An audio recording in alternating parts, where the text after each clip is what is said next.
Ha! We're here celebrating 2 Packer wins in a row. Ben, look at how times, a short period of time, can change things in the NFL. I was really worried that because I couldn't do the show on Wednesday that I was going to not be able to talk about a Packer win. Though, I don't know if you know this or not. At the very end, right before you logged off on Wednesday, I said the Packers were going to win 23-20. Come on. Did you really? Yes, I did. Okay. It was in the comments. I called it. Man. Now, I also said before the season the Packers were going to be 16-1 and the only loss was going to be to the Chargers. So I've had a lot of things wrong this year. We all do. But we all do. Hey, did you see my Facebook story I put out for Hafen Bros? No. Oh, man. Just proof that if I could grow a beard, damn, I'd look sharp right now. But I can't. Anyway, I have to apologize to everybody out there who watched the last little thing I did earlier in the week. Total rookie move. I was discombobulated. I got back. I had my stuff hooked up, and then I didn't even realize that I was on the wrong audio source. So I was taking the crappy audio off of my camera mic, and nobody told me. Of course, my brother was listening for a while and never said anything. Thanks a lot. So you never listen, you sound like crap all the time. I just figured that's what it was. You know what? It wasn't until I got, because I didn't show up right away. I showed up later and watched it. So I didn't know that in the beginning you were like, oh, my sound isn't even on. Oh, I better do it again. Except your sound was on the whole time because it was the crappy sound from the computer. Yeah. And I didn't know I wasn't there. I didn't go up until later on because I was talking to Grant. So what are you going to want me to do? It sounded just different, like not good? I don't know what it sounds like. I didn't have headphones on. I was listening to it on my phone. So it could have, not good. No. All right. Well, let's get into some stuff here from this Packer game, Ben, because there's. Well, we got to first say hi to Dad. What's up, Wild Man, dude? Wild Man is here. He predicted the Packers, I think, would lose too, didn't he? Yeah. Or maybe he thought they'd win. One person the other night thought they'd win, other than you apparently. Which I'd like to throw a challenge flag on that. Check the tape. There. It's true. I said I texted it 23-20. I said 23-20 was a lot more impressive than that. Like, what did you? All right. So if you're a Packer fan right now, how are you feeling? What are you thinking? What do you readjust your expectations? Do you say, okay, well, it was just one game? What do you think? There were some signs there. There was some good stuff there. I don't know. This is what I will say. I don't think after this one game, you can all of a sudden think they're going to be good. It's 2 games though. They won them both. 5-6 on the edge of the. Let's not on the edge of the playoffs behind the Vikings, who are falling apart. Dude, the Chargers chargered that game away. Well, yeah, because with the sun in their eyes, dropping passes left and right. Guys were dropping passes. It was ridiculous. Packers had no business winning that game. No business. Those guys. Justin Herbert is throwing laser beams all over like the man he is, and guys are just hitting him right in the freaking. Justin Herbert threw a 45-yard freaking pass that hit freaking what's his face in the chest, and he dropped it. Jordan Love can't even. Christian Watson's got to jump, wait for the ball, jump freaking 15 yards in the air just to catch a pass that was underthrown by freaking 10 yards because Jordan Love can't throw the ball downfield. It's a mind-boggling difference between Justin Herbert and his rocket arm and Jordan Love's wounded noodle. And way better than Jared Goff's wounded noodle. Jared Goff throws a wounded noodle for like a 10-yard pass. It looks like it's all wobbly and crappy looking. At least Jordan Love can throw an accurate pass at about 10 yards. But that first pass, holy crap. I was scared to death. That was, don't you think maybe Jordan Love has learned? That was maybe purposeful because he knows that if he drops it in on Watson, he's probably not going to focus on it. He'll probably let it go right through the breadbasket. So he's got to force him to concentrate on it. It's like the old James Jones move. You got to force touchdown. Jaden Reed too. He's a bobbler and a jiggler. You got to force him to concentrate on it. So you got to throw it a little bit. So it's more challenging for the receiver. So they actually have to focus on it. Anyways, okay. Back to the original thing. All right. Packer fans, don't get too excited just yet. Let's be happy. Like, it's a great win. It was awesome to watch him dominate and smack the crap out of Jared Goff and the Lions. And the Packers offense took it to him, passing the ball over the place. And they couldn't run the ball, of course, because nobody can run block. AJ Dillon's getting hammered 2 yards in the backfield constantly because guys just aren't even blocking anybody, like always, which is pathetic. But it was a good win. Let's be happy with it. And yeah, the Chargers win. It was nice to get a win. They should have beat the Raiders, should have beat the Broncos. They didn't. Probably should have beat the Falcons. They didn't. Yeah. So they should have 3 more wins, and they probably should have beat the Chargers. This game they should have won. The Lions game was a legit win. I will give you that. Hell yeah. What does that mean? They should have 3 more. They should have 2 more wins, I would say. I think they should be 7-4 at this point. It's pretty good. Based on the way that the games they should have won and the games that they shouldn't have won that they did win, which is only 1. And maybe the Saints game, they shouldn't have won that either. The difference is this. What we should be excited about is the fact that the offense is moving the ball. It doesn't look like it did in the first half against the Saints, in the whole Lions game and the whole Vikings game, where they looked absolutely garbage. Like you're cheering for a first down and with 3 minutes left to go in the second quarter against the Vikings. I mean, that's the kind of stuff. This is a much better offense. Now, they still had to take that huge shot to get in the range, right? They kind of still live on the big play or no. Wow. I want to get into Jordan Love talk. We will. Just hold on, because I don't want to get there quite yet. What I want to do is this. I want to say you're right, but they also were using some of the chunk plays that are supposed to be part of this offense. They were like calling those and running those, and guys were open. Now, does that because the Lions were playing the defenses they were playing? Maybe.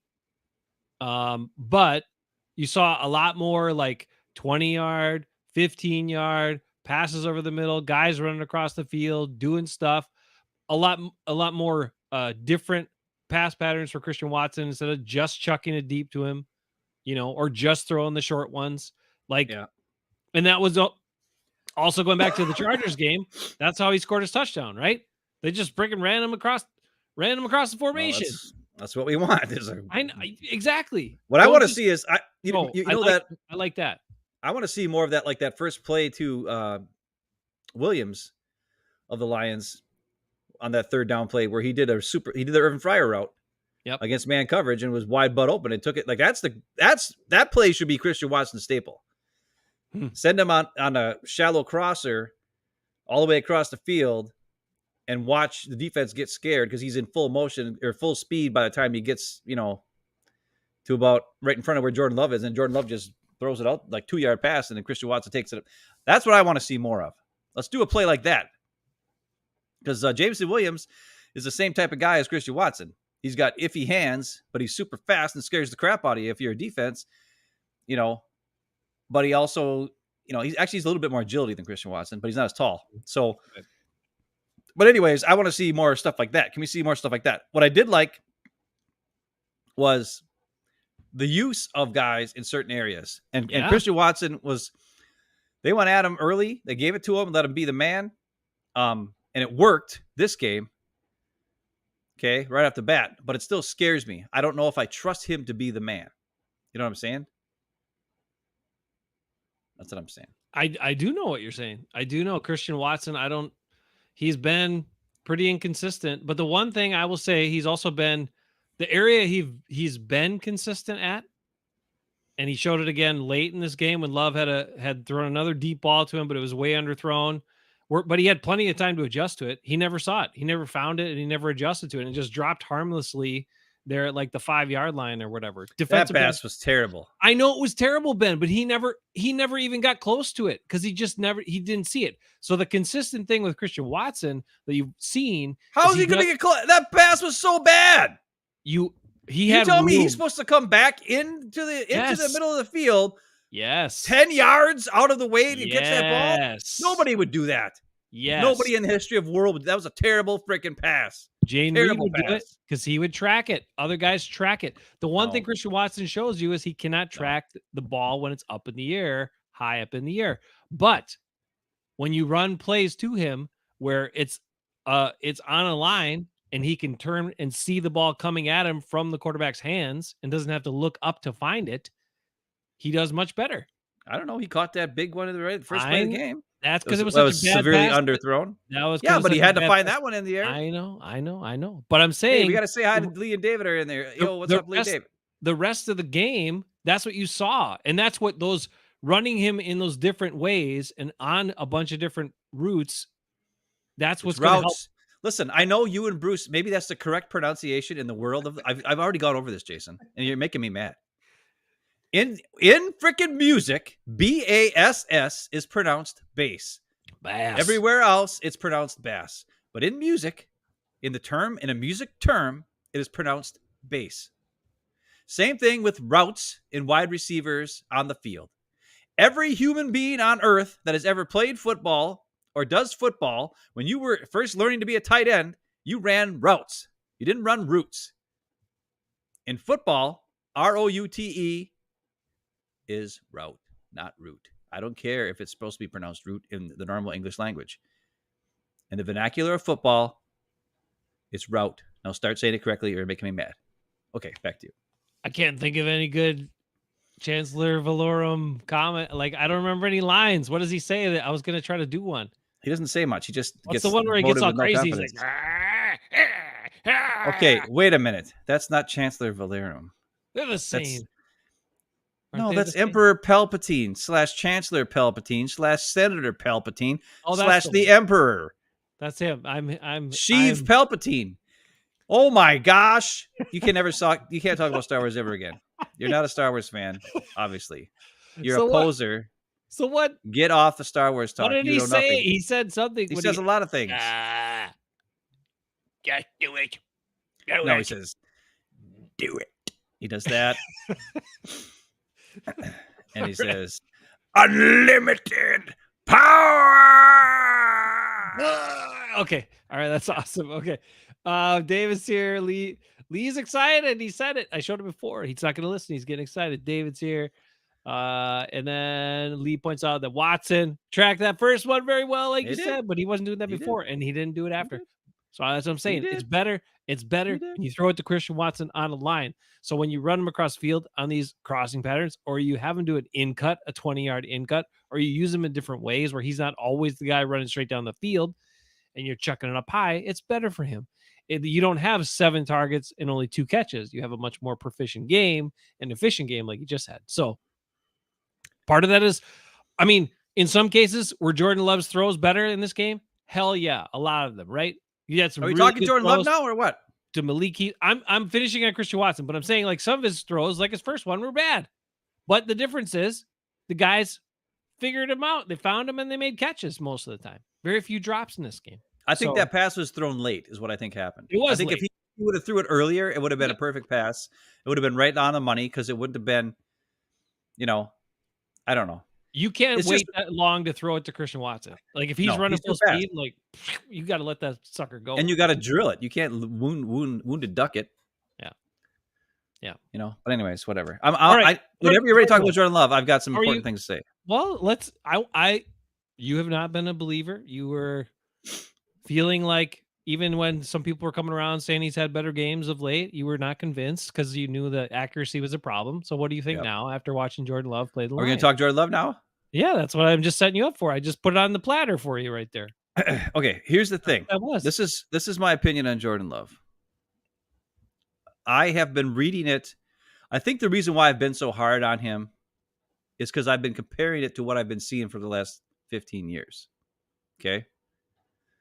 Also, well, maybe the last 30 years. I mean, Aaron Rodgers on that play, if that would have been Aaron Rodgers on that first play, he would have threw it earlier. It would have been a line drive, perfect pass.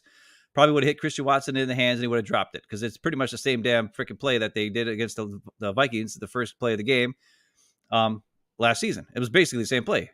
Fake handoff, out of shotgun, chuck it downfield, blah, blah, blah.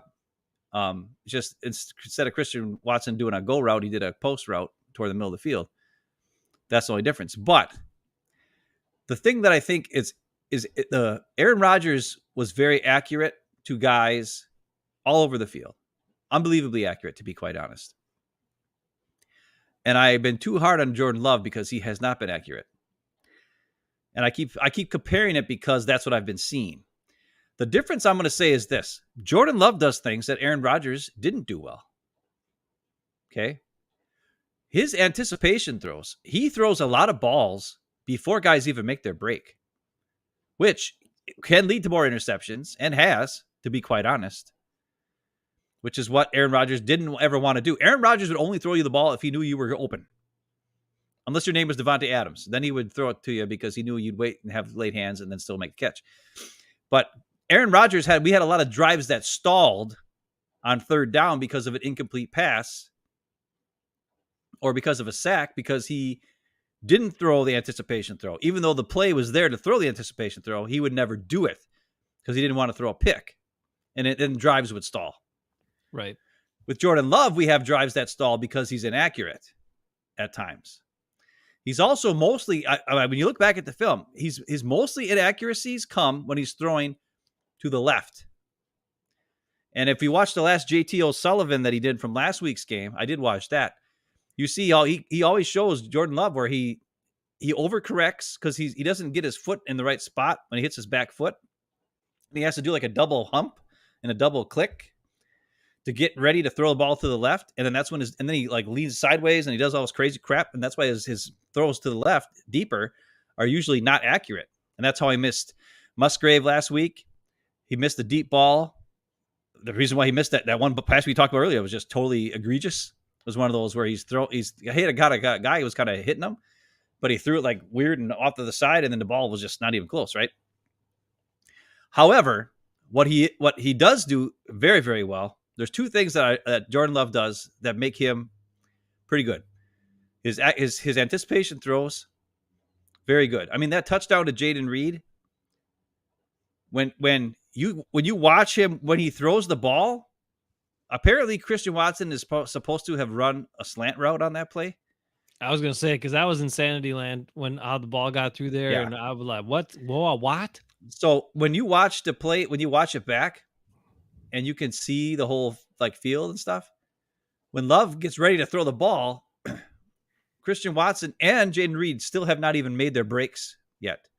Jayden Reed still hasn't even cut to do a slant, and he's already ready to throw it because he's anticipating Christian Watson to run a slant and take that corner with him, which would leave that open hole for Reed to throw, right? Because the corner is right there. So as he goes back to throw it, then Christian Watson cuts back to the inside, and the ball's already out of his hand, and it's like, whoa, whoa, whoa. And there's like 17 guys there, and it looks like some Brett Favre crap.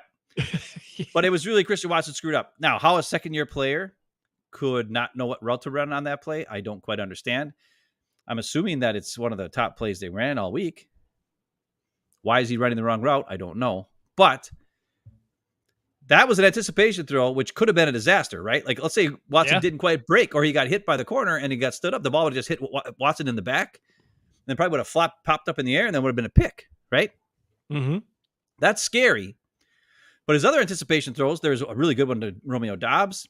The other thing I really like about the difference between Rodgers and Love is, especially lately with Love, earlier in the year when it was third and long and he would hold the ball too long and then he would run and get like 7 yards and then we'd have to punt.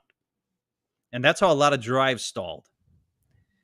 But over the last few weeks, when you watch it back, you'll see he goes and he hits his back foot and he throws it. He trusts his guys to be open on these 3rd and 12s. Like how many 3rd and 12s and 3rd and like 10s have we converted the last few weeks? Because he's throwing the ball before the guy's even making a break and they turn and then boom, catch the ball. Now, he had a couple that were late here and there. There was one against the Chargers where it should have been a touchdown to Christian Watson and he threw it too late. And by the time Watson caught it, he was already out of bounds because he threw it late. But most of the time, he's done pretty dang good on his anticipation throws. The other thing I like about Jordan Love, there were no sacks in this Lions game. There was pressure, though. Mm-hmm. And he got out of pressure quite a few times. Now, there were a couple times where he kind of ran away when he didn't have to, but he did a pretty good job because Zach Tom did decent, but he got beat a couple times against Aiden Christensen or whatever his name is. Not Christensen. What's his last name? Is that his last name? I don't know what his name was. Hutchinson. But I mean, that's one other thing. Aaron Rodgers the last 5 years, he ain't getting out of there. There would have been like 5 sacks yesterday. So you have to take the good with the bad, right? Jordan Love's anticipation throws, very, very good over the last few weeks. He's making strides there. Jordan Love's pocket presence, pretty decent. And especially his ability to get out of the pocket and make something happen. It's been getting better. I mean, that crazy throw where he waited and went forever and went right over this way. Then he came back into the pocket and then chucked it over to Malik Heath, and Malik Heath made a crazy catch. That's good stuff. Now, probably dangerous as hell, but he threw to a guy who, Malik Heath, who in the preseason we know goes up against the ball, and he did. Malik Heath had a killer game this week. A lot of contested catches. So that's what I would say. His accuracy is terrible down past 20 yards. It's just not good. Like, he's missing guys left and right. The pass, there's a pass later in the game where, it touched Jaden Reed on the fingertips. Like, yeah, there was no reason for that ball to be that far out in front of him. Like, just hit him right in the numbers. You know what I mean? Well, buddy, Reed also had his hands turned the wrong way. Like, he really should have came up like this to catch it instead of trying to catch it like breadbasket style. Yeah, but I understand that. But there was nobody in between Love and him. Like, there was no reason to try to, like, he didn't have the linebacker to throw around. It was a wide open throw that he just overshot to the outside. Like, put it on him.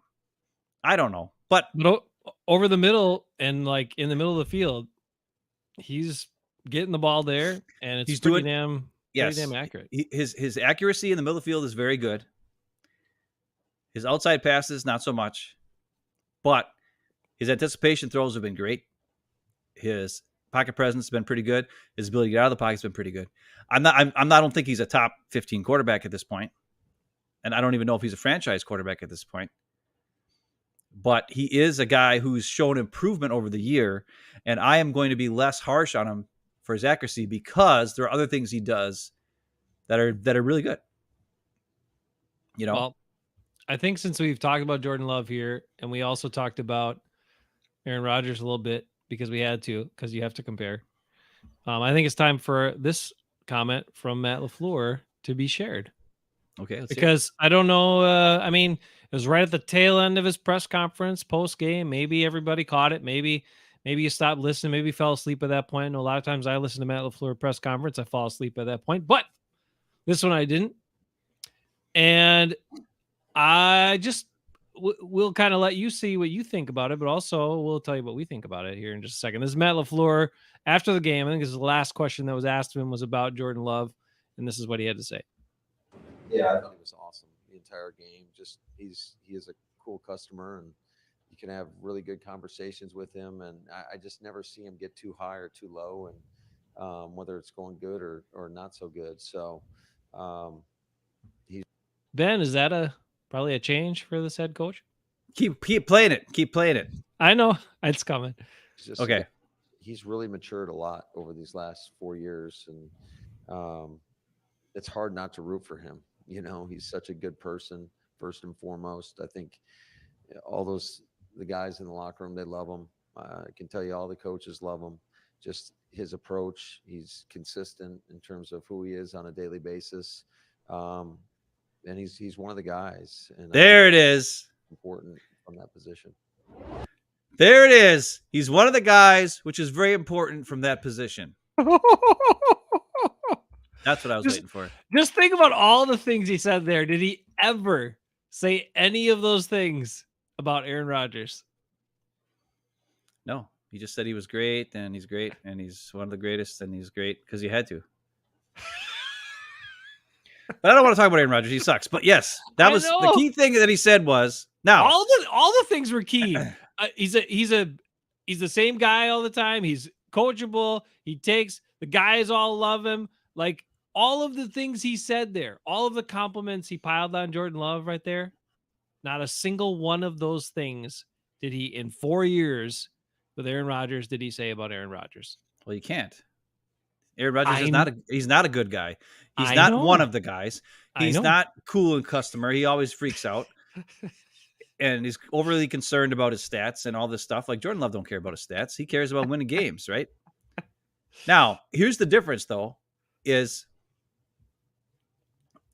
what will he be like 5-10 years from now. Will he turn into Aaron Rodgers? I don't think so, because I think Aaron Rodgers was a jerk face douchebag from the start. You already saw the signs of it early on when he had success, right? Yeah, we just didn't know it. The only thing Jordan Love I didn't like, he said something like we had the Lions number or something. I don't think he meant that like they have the Lions number. I think what he meant was like we got beat bad and we were waiting for this game. And we studied and we were ready and we knew what we had to do to win, is what I think happened. And that's what he should have said. But the problem is there's some people who in the national media who were taking it and they're saying like, what is this guy talking about? We got their number. They lost 4 games in a row to the Lions. They finally win one. I mean, come on. They don't have their number. Like they don't own them and blah, blah. It's like he didn't say they owned them. He just said we had their number and we were ready for this game for a long time because they got their asses handed to them the last time. Yeah. That's why they had it circled. That's why they studied their asses off. Yeah. One thing I noticed about the game that I loved, by the way, Matt LaFleur on the sideline was animated. Yeah. Throughout the entire game. He was on the officials. He was in the, by the officiating. I don't even want to, holy fart. Was that terrible? Nope. But he was all over the officials. He was yelling, 5-5 guys, getting all crazy. Dan Campbell looked like somebody took his ice cream away and he was just standing there. And I think that's part of the problem with a head coach who doesn't call the plays on offense or defense. When the team and not all coaches, but because he has no finger on the play calls in the game, what more can he do? He kind of just has to sit there. It always looked like Dan Campbell was just kind of sitting there, like he wasn't even part of the coaching staff. Didn't it kind of seem that way? Well, this was my take on Dan Campbell, but I want to get. He just looked sad, like the whole. Like he didn't have any. He did looked sad, like from the very start, like almost like, oh, what happened? A 53-yard catch, and then from then on, he just kind of sat there, like. To me, it looked. To me, he looked like this. Right, but to me, it looked like this from Dan Campbell, basically saying he knew, he knew where they were, 8-2, right? He knew the buzz was building. He knew all this stuff. He also knew this is a Lions game, right? Thanksgiving Day, they have the first game, and years for decades, they've gotten their asses kicked and they have stunk. And here's the first time they're playing on Thanksgiving where they are one of the top teams in the conference in the NFL, and that's how they came out. And he's just sitting there like, okay, I could freak out and yell. The way I took it is he's thinking like, I could freak out and yell here, but he was really disappointed in his team, I think, but he was also at the same time thinking he was going to go yell at him at halftime, but probably not right there. That's the way I took like kind of how he was looking and feeling, because he wasn't fiery one bit, and he's usually a pretty animated I'm not guy. even saying fiery, dude. He looked like he had no interest in the game. I didn't take from it the that very way. Dude. Every shot of him was just him like. I think he was stunned. I think he was stunned that they came in. You can't be stunned. And the Packers got their ass. The Packers were kicking their ass. The Packers scored a touchdown. The Lions went right down and scored a touchdown. And he was still, before they scored the touchdown, he was like that. Okay. I don't know. That did not seem like Dan Campbell to me. That seemed like a shell of maybe himself. we had a body switch. Maybe we had the head coaches did like what is that, Freaky Friday? Maybe. And they switched bodies in that That'd game. be a huge difference, because I think Dan Campbell's like 6'6", 270 pounds, and Matt LaFleur is like 5'8", 130.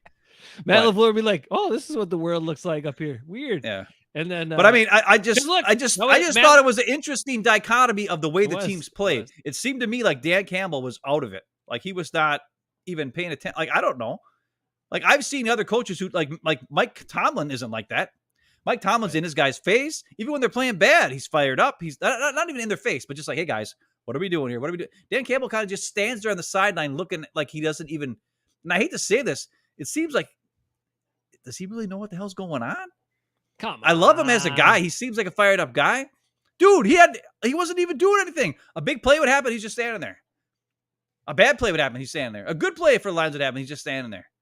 It was weird, because I've seen him in other games. Oh, yeah, sure. That last game of the year when they had nothing to play for other than to get the Packers out of the playoffs, he was fired up in that game. What happened in this game? I don't know. It's a nationally televised Thanksgiving Day game, and it looked like those guys had too much turkey. Maybe he had too much turkey before the game, and he was tired. I don't know, but it looked weird to me.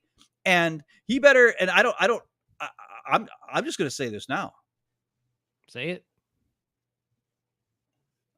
I think there's a chance. Come on, there's a chance. Not only is there a chance for the Packers to get to the playoffs, there's a chance for the Packers to win the division. No. Don't. You just And said you we might were supposed say- to get that excited. What the hell? No, I'm not- Actually- Listen, if Dan Campbell looks like that, the Lions are going to be in trouble. Think about this. Last year, the Lions had one win until Yeah. Aaron Rodgers gave them 3 interceptions, Yep. and then they decided to win a whole bunch of games and only lose one game the rest of the year. What happens if this year they have their 8 wins, and then the Packers took their lunch this year, and now they only win one game the whole rest of the year, and they end up 9-8, and the Vikings beat them once and lose to them the other time, but the Vikings lose a couple other games in here, and the Pack end up winning. If the Packers beat the Chiefs, which could happen because the Chiefs have been susceptible. Now they're gonna. Yeah. I'm worried about Kelsey. I don't know who the hell's going to cover him on this Packer defense, but I'm just saying there is. I'm not. It's craziness. Here's the thing. I think this Packer team could easily not even make the playoffs and lose the rest of their games, just as easily as they could win the rest of their games and somehow win the division. That's how crazy they are and how volatile they are. You don't know what's going to happen. But I will say this. Playing Jared Goff is going to be a lot different than playing Patrick Mahomes next week. Sure. Okay. And the one thing I want to go back and I want to look at, I don't have all 22. I want to see what happened in all these pressure plays where Jared Goff isn't throwing the ball. And then, Yeah. And Rashawn Gary's getting a lot of credit for all these sacks he has. Well, what did the coverage look like? Because Goff was holding the ball a long time. Mm-hmm. And all these fumbles and all this stuff. And I want to see what happened. Like, what was the secondary doing? Was Valentine and freaking Johnson Jr. and Keyshawn Nixon, were they like blanketing these guys? Are they playing man coverage for once? And because when you play man coverage and sticking with the guy, and then that gives Goff no place to throw the ball, and then the pass rush actually gets there, and Joe Barry's actually doing something different. I want to see the film, and I will, and we'll talk about it next week sometime when I can. I don't have all 22 yet, but Don't forget Mr. Biles. yeah. Well, yes, he had 12 tackles. Yes, I know, and he picked up the fumble, which was a headsy, good move. He made some tough tackles too, physical tackles. There was that one play where he came from out of nowhere and smacked the crap out of that guy. That was awesome. I like that. But Hell yeah. Right now, I'm talking. What are we talking about? How did I get there? You're going Packers on a get to the bunch of playoffs. things here, so I'm not all right. saying they're getting to the playoffs. I'm just saying I think they could, and I think the Lions. This could be like a crazy turning point. Because the Lions, think about it. Last year, the Lions were dumpster fires, and then Aaron Rodgers gave them 3 picks, and then that turned them into some kind of team where they thought they had a chance to win every game. Mm-hmm. And this year, they're good, and now the Packers shoved it in their butt. Okay, ooh, that sounded weird. They took their turkey away. Stuffed their turkey with something. Yeah, stuff. I don't know. That was terrible. They didn't. I don't know what I just said. Anyways, they took all their stuff away, and now maybe the Lions are kind of. And Jared Goff has been looking really terrible the last 2 games. Maybe they're like, oh crap, and maybe the Lions lose the confidence that they had from the end of last year to the beginning of this year, and the Packers took it this time because we don't have a quarterback who just decided to throw him 3 interceptions like Aaron Rodgers did in the end zone. I'm just saying. So what you're trying to say is that the Packer game in Detroit is a turning point for both seasons. Yeah. Yeah. Wow.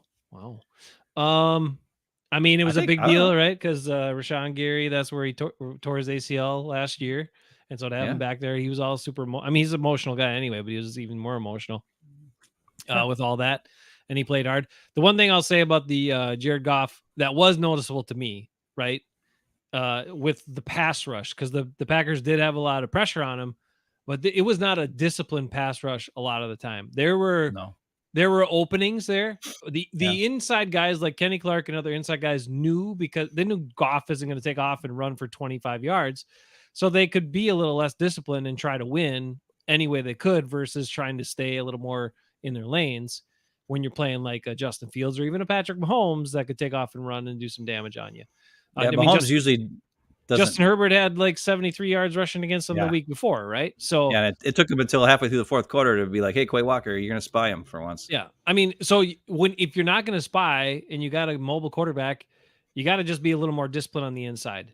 You just have to. Those outside guys can go up and around, but the inside guys, and sometimes that means you don't get a sack or you don't get the pressure, but at least you're not allowing him to escape up the middle. You try to get a push, and that's the main thing, and put a little pressure on him that way. So that was definitely noticeable to me watching the game. I haven't seen replays of everything, but that was noticeable to me that they weren't that disciplined, and there were definitely times where if it was somebody with a little bit of quicks, could have scooted out of there and probably got a big gain on those plays. The other big, so let's get a couple quick comments, then we got a couple things to circle back to here. Let's see. Callie Packer was here for a bit. Yep, big Thanksgiving Day win. We're happy about it. 5-6. Packers right on the fringe of the playoffs, and who knows? David points out, since we were talking about Rodgers, that Rodgers turned the Jets into a dumpster fire. Poor Jets, 4-7, got their butts whipped today. Turn it over to Tim Boyle. Tim Boyle's a better answer than what they had. Oof. No, he's not.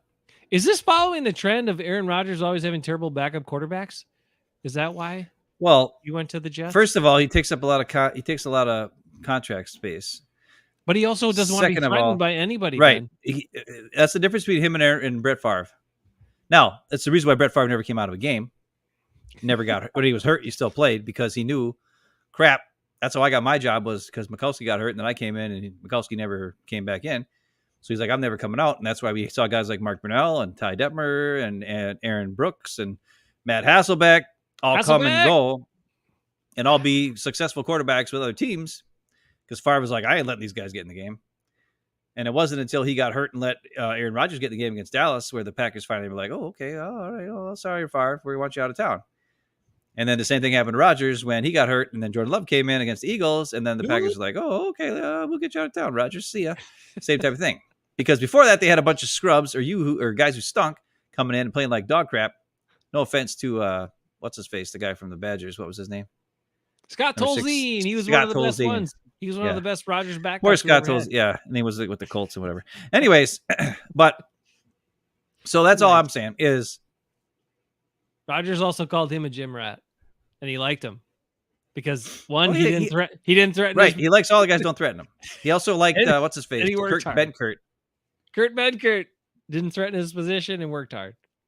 Yeah. So, of course, he likes him. He has no chance of losing his job to him. He loved Brett Hundley. He loved Brett Hundley, Ben. Yeah. But anyways, as far as the Jets go, I don't care. Like, whatever. I mean, it's hilarious. They're 4-7. They weren't going to beat the Dolphins. Are you kidding me? With all the freaking craziness they have going on? Well, there's no chance they were going to beat the Dolphins. The Jets defense is supposed to be so good. Come on. Anyway, doesn't matter. Rodgers been saying all this stuff like he was going to come back on the white horse in time for the playoffs, and now they still only have 7 losses. I know. And their schedule coming up is easier, but I don't see it. I don't see that happening. So I don't really care. As long as I hope the Jets keep losing so that we get a pretty high second round pick, that'd be nice. But we'll take it. We'll take it. You never know. JJ's here. He says Jets O-line is garbage. Right. And that's the other thing that's really important here is, what do you think about the offensive line of the Green Bay Packers? The Packers' offensive line is probably the worst run blocking offensive line in the history of all football. Yep. I mean, they are just the worst. Not a single one of them can block anybody. They can't get a push. I mean, Matt LaFleur on 4th and 1 has got to be in shotgun. They got to try to pass. I mean, that 3rd and 1 play to Tucker Kraft for a touchdown. Now, apparently, he was told it was first down, and he called the play, and then he found out it was 3rd and inches or whatever, and then he was like, we'll just run the play anyways because it's a good play. And it was a good play. They scored a touchdown. It was great. Tucker Kraft, like it. Nice. Awesome. But these guys can't get a push to save their lives, which is why everybody's like, do the tush push. It's like, it doesn't matter. They're going to get Jordan Love's not going to go anywhere because Josh Myers and Runyon Bunyan and frickin' Jenkins are going to get their asses kicked by whoever they play, unless it's the Rams. The Rams is the only team they could shove around because the Rams had their best guy is like 270 pounds, Aaron Donald, who they say he's 290, but he's not because he's like 5'10", 270, and he's just crazy and fast. But you can put a couple guys on and shit like Sean Ryan just gulped him up when he was in the game. So when they played the Rams, but anyways, that's all I could say. They're terrible at run blocking, but pass blocking, they did pretty good. I mean, Zach Tom got beat a couple times, but he's solid as a rock over there at tackle. Mhm. Jenkins did decent. Josh Myers is a big guy, so he gets in the way. Sometimes he goes the wrong way, which he did He had against a- the Chargers. But he stayed in place for that one stunt and picked up Aiden Hutchinson miraculously. I was like, yeah, that might be. I said I was watching the game with Sarah and those guys, and I said that I think that's Josh Myers' best block of his whole career. It was incredible. Yeah. I was shocked. I do have a couple of things about the offensive line that I wanted to ask about. Number one, how did you feel? Well, first of all, first we got the offensive line, then we got to kind of dovetail and to cycle back to something about Love. How did you feel about and I don't know how other Packer fans felt either, and I didn't understand that there was injuries, right? I didn't think there was, but the rotations is like Yash and Walker kept switching in and out, and then Runyon was out, Ryan was in, Runyon was in, Ryan was in a couple times, and then they kind of stuck with Runyon the rest of the way. I'm not sure if that was like a trial thing or Runyon was beat up, but I know the left tackle was like this every other possession. They switched left tackles for a while. the best part is I was having Thanksgiving with my in-laws, and we were talking and so forth, and I didn't notice who was in and who wasn't in. So, in the second half, we were actually eating dinner, and I was watching it on my phone at the kitchen or at the dinner table. Mm. So I kind of was glancing and looking and just see what was going on. Second half was pretty bad, if I remember. But like I said, I don't really remember too much about it. I know they scored Christian Watson touchdown. That was about all they scored in the whole second half. But luckily, they had a big enough cushion in the first half. But so I didn't notice the fact that guys were getting, because I wasn't watching that. So that's good, because if something bad would have happened with one of those guys, I think Runyon got called for some kind of penalty one time, if I remember right. And I'm sure on the running plays that were stuffed, like Runyon or somebody got beat and it looked really bad, or maybe Yash missed a block or Walker missed a block, or because the running game was terrible again.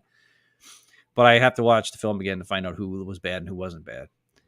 Bottom line was, I think when it came to pass protection, Jordan Love had pretty good pass protection. But like I said earlier, there were guys that got through and Love got out of the problems. And because he got out of the problems, he had some pretty good escapability things going on, and didn't get sacked the whole game. He threw out some weird angles. He had some releases under guys' arms or whatever he had to do. So right. it was So impressive. you can't say that the offensive line is terrible if the guy doesn't get sacked the whole game. Part of that is him Love playing good and getting out of the mess. But I mean, whatever they did by switching guys in and out, it worked in the passing game. Didn't work in the running game. Well, what I want to know is the running game in a second, well, but I want to finish on this one point. The Packers, I think, were all hoping that the Lions were much like you and most of America was much like you, because they purposely have, Yash and Walker 163, 173, and Runyon is 76 and Sean Ryan 75. So they kept the numbers kind of similar, at least, one number was the same and the other one was not that much different. So they're hoping people didn't notice, that they were switching. But they were like that left tackle thing. They were switching like every other possession. It was super weird to me. And I thought both guys were doing pretty decent when they're in there. So it's kind of like, I didn't quite get it, but whatever. It's fine. Maybe listen, competition sometimes brings the best out of everybody. It's good. So, I like it. So maybe that's good. Maybe it's a good thing. They're really trying to do their best. Ooh, DeMarie's here. She's calling us out. DeMarie, or he calling us out, whoever it is, says, oh, sorry, hang on. Let's see. We've been giving Jordan Love some props. DeMarie, you showed up late. From supporting JL, which is the big reason I tuned in your channel. Thank you for that. Going negative when he just needed to be patient as fans. JL has proven to me he is the guy. Now, here's the thing I'll say about Jordan Love too. And this is the other impressive thing, Ben, about Jordan Love at this moment. Most quarterbacks, especially early on in their careers, would need and or benefit from highly a strong running game, right? A running game that was effective, efficient, worked, that helped make their job easier. Jordan Love has gone this whole season basically with none of that. Yeah. So with as bad as that's the other part I think people have to realize and think about. With as bad as the running game has been, it has to make you feel pretty good about what he's done and how he's looked, because we were expecting, all of us coming into this season, we're expecting this to be a run first team, a run heavy team, make it easy for the quarterback, play action off of that run. The defense bites. You got some big openings, makes it easier for the quarterback to hit guys over the middle. And I mean, come on, this run game has been terrible. They've been trying still, but they can't get anywhere. You know, it doesn't matter who it is. Even Aaron Jones' yards per carry is way low this year compared to normal. Yeah, DeMarie, if you have a chance to go back and listen to earlier in the show, I talk about the reason why I was hard on Love, and I'll just sum it up real quick. I think the reason why is because I really compared it to what I had seen for the last 15 years. And so what we had seen was a quarterback who was so accurate, right? Like who always hit his guys in stride and perfect passes. And when you watch Jordan Love and there's so many missed throws and the completion percentage is down, and yes, guys are dropping balls, but there also were a lot of bad passes that were not accurate. That was the first thing you notice. And not only that, but earlier in the season, he wasn't seeing the field as well. I talked about earlier on some of the long third down plays, 3rd and 12, 3rd and 7. He, instead of reading his keys and throwing the ball on rhythm, he would actually hold the ball too long and then run for like 7 yards, and the Packers have to punt. And that's why we had a lot of scoreless first halves.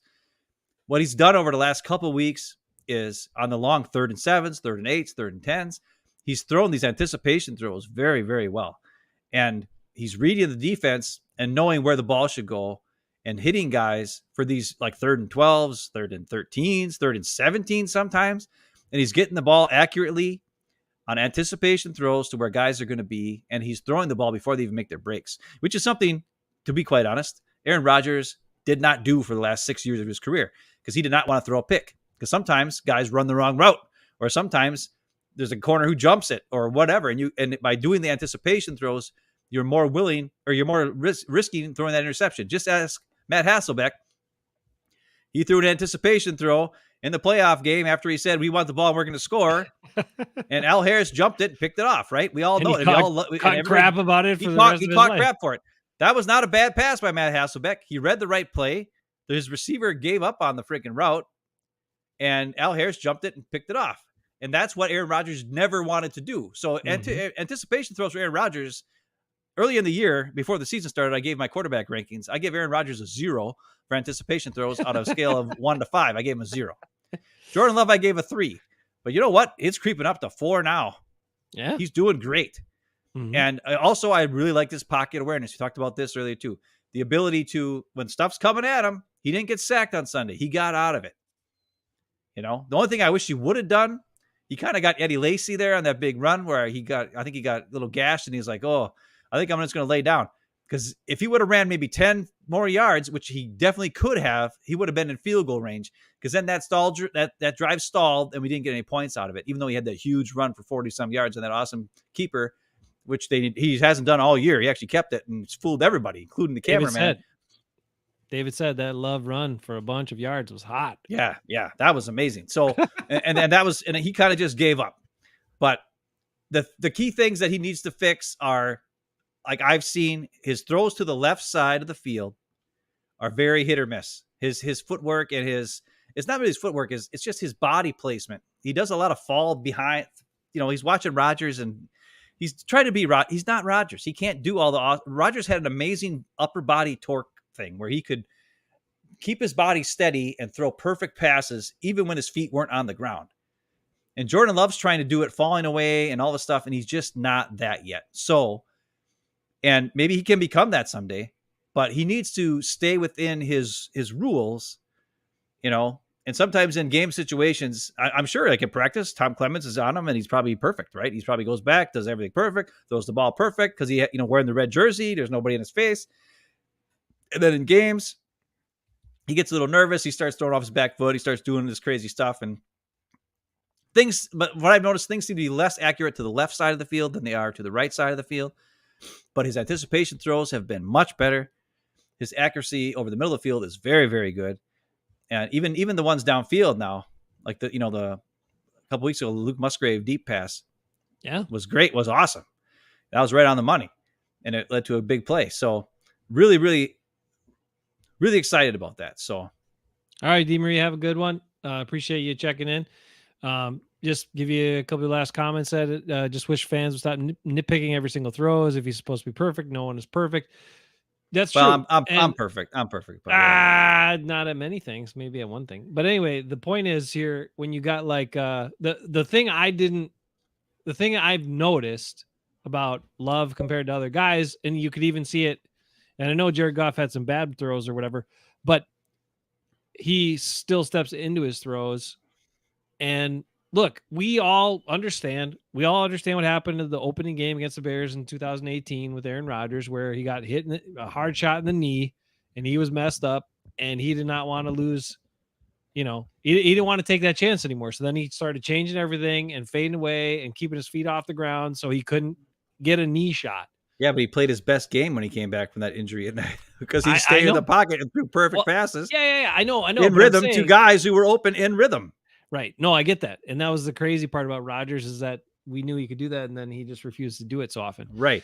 But the thing is if you don't step into your throws and you don't have that front foot on the ground where you're stepping into it like that, that knee isn't susceptible to like getting hit, knee, ankle, all that stuff, which I get it. It's a longevity thing. Most important thing is being on the field. We see that with our cornerbacks, with other guys, with other injuries, you got to be in the game to make a difference. So I understand that part of that is guys protecting themselves, but it does impact your accuracy at times. And, go back and look. It's just, I think Jordan Love has lost a little power of what he could have if he would actually step towards the throws a lot of times. But the fact is, a lot of the throws he's getting them there and some of them aren't that accurate, but they're in the vicinity. They're catchable balls enough of the time and a lot of the time, and it's working out pretty good. So, and guys are starting to make plays. And I do think there is something to that, what I mentioned early on, which is some receivers, you got to make them, if it's too easy, they don't focus on the ball and then they drop it.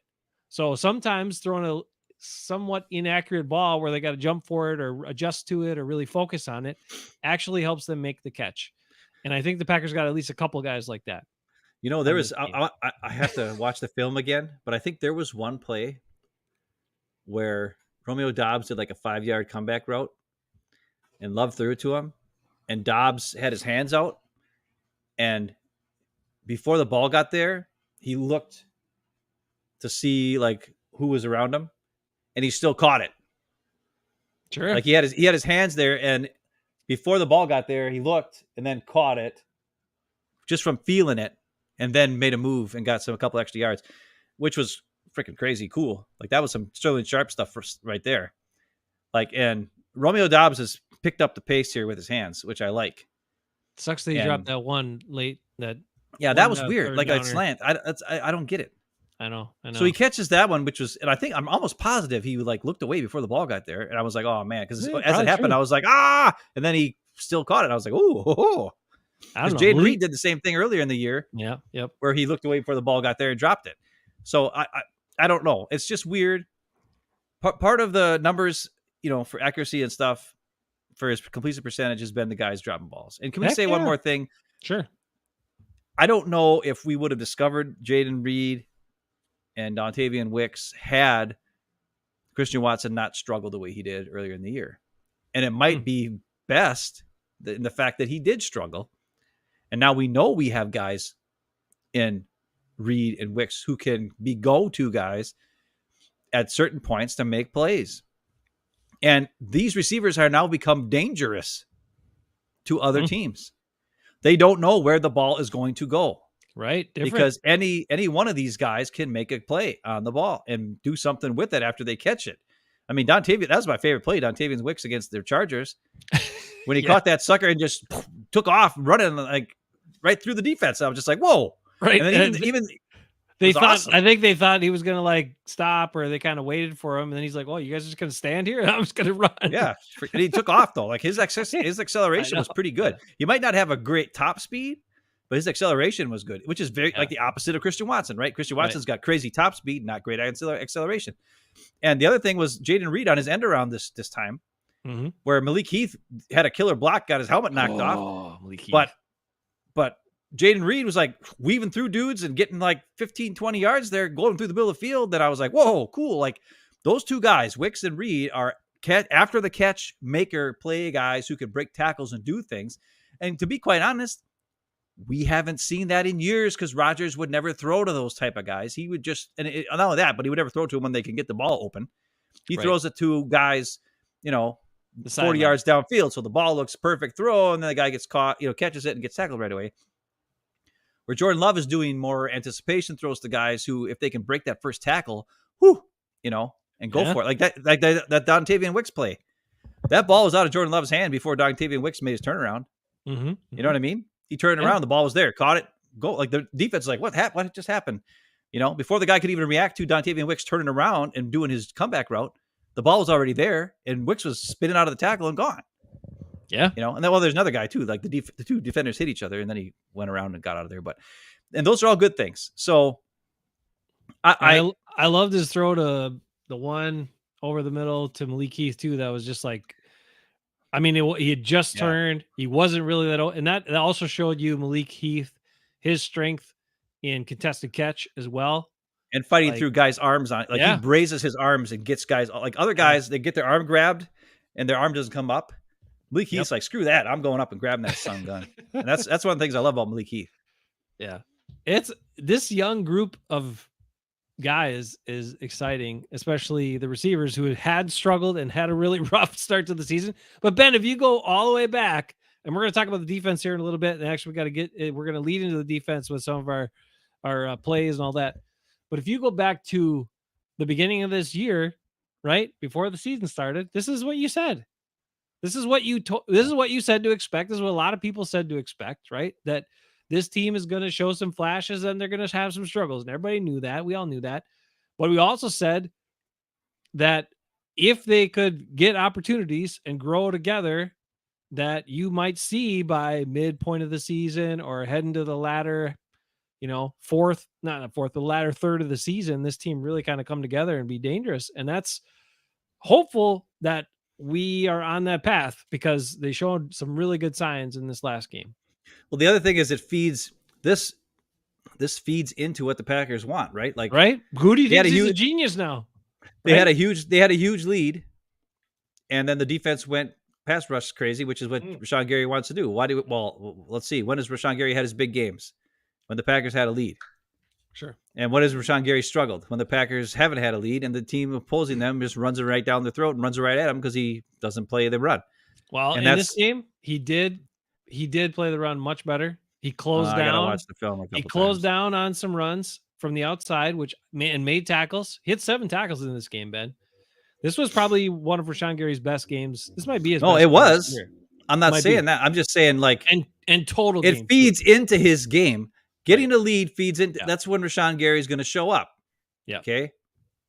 That's all there is to it. Like it's not like, and he's going to have games where he disappears. He's gonna. I'm sorry, folks. It's not every game where you get 2 touchdowns on your first 2 drives and a freaking fumble recovery for a touchdown, and you got a huge lead, and the guys just go crazy and get the pass rush the whole game. But what happened at the start of the second half? The Lions were like, hey, what the hell are we doing? Why are we passing against it? This is Joe Barry's defense. Why aren't we running the ball? And then they ran the ball and they scored a damn touchdown, right? Yeah. So that's, when teams remember, oh, crap, that's right. We can run on these guys. Then we're in trouble. So we need the offense to keep scoring points. That's another thing I got to bring up real quick. I love the fact that LaFleur took the ball for once and just let's go. Let's get the ball and let's go and make a play and do that. And I guess he said he was thinking about not doing that first play, the big bomb. And then Jordan Love was like, dude, what the hell? Let's take a shot. We're going for it. Yeah. And that's cool. That's cool. Take the ball and go because this team is set up for you to take the ball and go and get the lead. You need the lead. And can it be a huge detriment if you get the ball and you stall out right away? Yes. That could suck. But or that can suck. It can suck butt too. Butt. But this Okay. particular team needs to get the lead. So you have to take the chance. If you want to win games, you're not a good enough team against the run to let them have the ball first. Because then what happens is you're now the team that has to catch up. And then if you're in trouble, then the other team gets the ball. They just keep running the ball. And guess what? Next thing you know, you're down 14-0 because you had a bad turn with the ball on your first turn. Where if you get the ball first, even if you turn the ball over and you don't do well, maybe you move the ball a little bit and you can pin the other opponent team. You punt it and pin the team back in their own 20-yard line or so. And that gives your defense a little bit of room to work with. Mhm. And the Packers do pretty good, actually, most of the time when the opposing team gets stuck deep in their own territory. Right? Yeah. They do pretty good. They actually do pretty decent when the Packers defense on those situations. But so that's another thing I just loved was the fact that, they took the ball and went for it. Hey, look at this. DeMarie's back. Love that Jordan Love is throwing the middle of the field to 7 wide receivers. Yes, that is what we wanted to see. It's so different. It's so great. Hey, appreciate it. Oh, you went back and checked it out. Listen, frustrated to see all the bashing everywhere. Look, I don't know. We weren't bashing on Love, I don't think, too hard. Well, We a were couple just weeks ago, I was saying you were a little I was harsh. ready to see the difference, and the Yeah. reason why Yeah, was yeah. because I didn't know if it was LaFleur or if it was Love. Exactly. Why were we weren't even moving the ball, right? Or drives were or the- stalling, no points were being made, points on the field in the first half. It was pathetic. Yeah. That or was their all. stubbornness of the offensive line where Right, they that wouldn't too. But again, which made no sense because you got to be like, and I think I said it pretty well last week or maybe the other day, but like they're sitting there trying to force Rasheed Walker in the game because they're like, he's younger and he's going to be on the team and blah, blah, blah, and some other spots. But then your most important guy to evaluate right now is Jordan Love. So give him the best chance. Yeah. Give him the best possible offensive line you can because he is by far the most important guy that you need to know if he's good enough to play or not. These other guys, you figure that out later. Right now, Well, you got to figure out this dude. But anyways, So, love it. that was just, the offense was stalling. Love Right, was exactly. inaccurate. I wanted thought to- he was holding the ball too long and not taking shots. And I thought, And he hey, was. Sean Clifford's got a lot of experience, 5 years experience playing college, he's Right. got more experience than Jordan Love has, to be quite honest, starting Heck in yeah.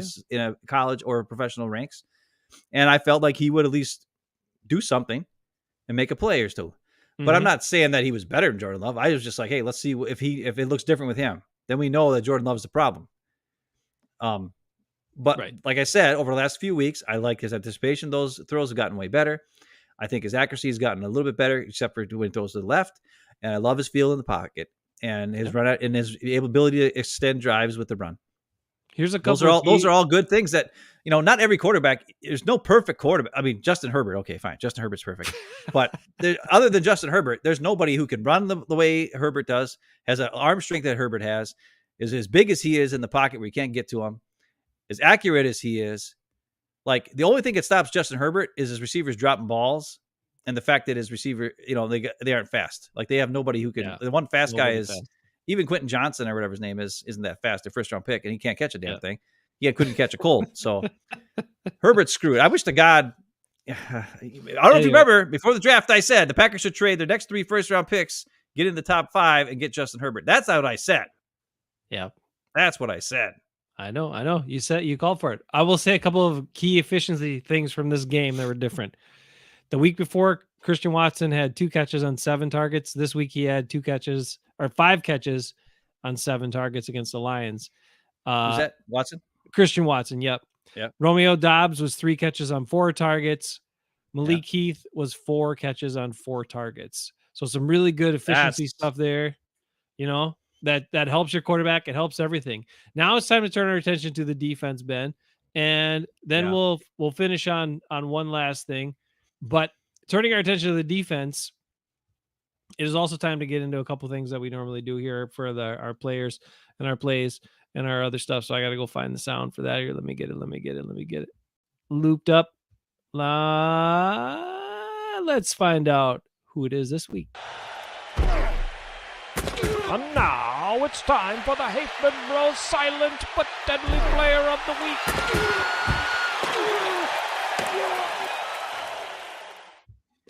All right, Ben, you watched the game, Turkey Yep. Day game. We're going to let the Chargers game go. Who is your silent but deadly player from this game. You know, I had him in my head the other day earlier, and I can't remember who it is now. What? You can't. You know, All right, you know who I'm going to say. You know, I'm going to say here's my silent but deadly player of the game. Because here, let me go over a couple of things. Rashawn Gary, lots of attention with 3 sacks and a forced fumble and blah blah blah. On defensive side, you had on the offensive side, of course, Jordan Love had a huge day and all this stuff. Christian Watson, da da da da. So those guys got all the headlines. Who was your silent but deadly? I'm going to go with Patrick Taylor. Hmm?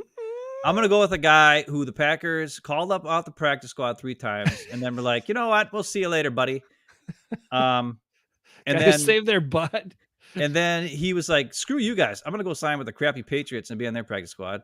And then the Packers got in trouble where they needed a running back really bad, and they begged him to come back, and he came back. And he played, and he knows the offense, and he picked up some blitzes. Really good. Yep. And he had a couple big blocks, and he had a couple good runs, and he was a key contributor on special teams, and he did all the things that a guy's supposed to do when you're like a role player type guy who doesn't get any credit for it. And the fact that he came off the bench from another team after getting crapped on by the Pack and showed up and played really well. And I'm sure his teammates and coaches were excited to get him back, and they really praised him up and get him fired up. But that's who I'm going to say is my silent but deadly player. A guy who was so silent, he wasn't even on the team last week, wasn't even on the team on Sunday, but that's how silent he was. He came in and played awesome as you know, because he already knew what he's doing from being here for years and years. And he's just a solid guy. He's not going to, win any records for being cool or making a big play here and there or whatever. But that's my silent but deadly. Patrick Taylor. Patrick Taylor, congratulations. Ooh. All right. I have to go with a guy who's a little less silent, but mostly because he's been doing it for weeks now. And for once again, he's one of the top tacklers on the team. He is a dude who wasn't, I think they were thinking about cutting. A lot of people said they should just cut him. We never thought he should play. We didn't even think he was better to play over Darnell Savage. I don't think. But did we think that? I can't remember. Well, maybe he's better. How is he maybe 12 tackles? How can he be silent? I'm He had just a telling you, touchdown. man. That's not Because silent. I don't care. That's a noisy, loud fart. He's a had- noisy, loud, nasty, 12, he had greasy, 12 grimy. tackles. Got to change Yeah. your underwear player in this game. 12 tackles, a fumble recovery, return for a touchdown. And all anybody talked about after the game was Rashawn Gary on the defensive side. So that's why I'm giving it to him. On top of the fact that he's been one of the leading tacklers the last 3 games for this team. Jonathan Owens, also known as Mr. Biles. Congratulations, silent but deadly player of the week. That was your worst silent but deadly of all year. No. Of all time. Sometimes The guy had 12 tackles. How is that silent? Sometimes you give it to a person who makes plays, but people don't give him the cred or notice. David Lee says Preston because he had his 1 sack. And he was silent sack, when he played cornerback on multiple plays. He was in coverage, silently not doing anything. You're right, Lee. That's not Oh, snap. He had great coverage. He had great coverage a couple times, Ben. Did he? He actually, Jared Goff couldn't throw it in the flat 2 times that Preston was out there. I'm telling you. All Did you right, also see well, Rashawn all right, Gary all right, I'll dropped give in it- coverage this game? Did you see I didn't Rashawn see it. Gary? No, I don't want to see Rashawn it. Gary was in coverage this I game. told you I was in Thanksgiving mode. I was You not were even really half watching the drunk, game. half in the bag. I wasn't drunk. Oh my God. I was in the turkey. That's And the why potatoes. Joe Barry switched it up. He had P. Smith out covering. He had Rashawn Gary dropping back in coverage. It was crazy town. Carl Brooks. David likes Carl Brooks. Raider Rick says Preston was a lockdown DB in this game. You're right. Yeah, number 1 cornerback on our team. Carl Brooks was actually really good too. Can we just say, Go ahead, say it. I just want to say something. I and didn't think I don't- Jonathan Owens was that good, and I'm impressed. I don't want to be So I negative. gotta Well, give it I to don't him. think he's that good still, but he had a lot of tackles. Listen, he had some good plays. I'm not going to say he sucked. I'm not going to say he sucked. 8 of those. I think were he made solo- more plays. He made more plays in this game than Adrian Amos made in the last 2 seasons. 8 of as a those were Packer. solo. I'm going to tell you tackles, that. Ben. Yeah. That's all I'm going to say. Okay. But can I just say, there's one player on the Packer defense who really does nothing when he's on the field. And he did not play in this game. and I think it helped. And that's Devondre Campbell. I hate to be a jerk. Actually, I like being a jerk. I hate high-priced guys who do nothing. He's always seems to be just in the right spot enough to not be in the right spot. Or in the right spot but never makes the play. Yeah. That's the Devondre Campbell. He had one interception one time, right? Yeah. But other than that, I keep calling OJ. Isaiah McDuffie is everywhere. Who had 11 tackles in this game. Not only that play, there's that screen pass where there was 3 offensive linemen between him and the guy. Yep. And he just like, nope, you're not going to get me. I'm getting around all 3 of you guys to make the tackle. That's something Devondre Campbell would not do. Devondre Campbell would like take on the blocker and then like stand there. And that's I don't want to be a jerk because I think Devondre Campbell is a super nice guy and I like him as a person. Mm-hmm. I do not like him as a defensive linebacker. He's not aggressive enough. And he's got the size and the speed and the smarts and everything. But he doesn't have the aggressiveness to play good linebacker in the NFL. He just doesn't.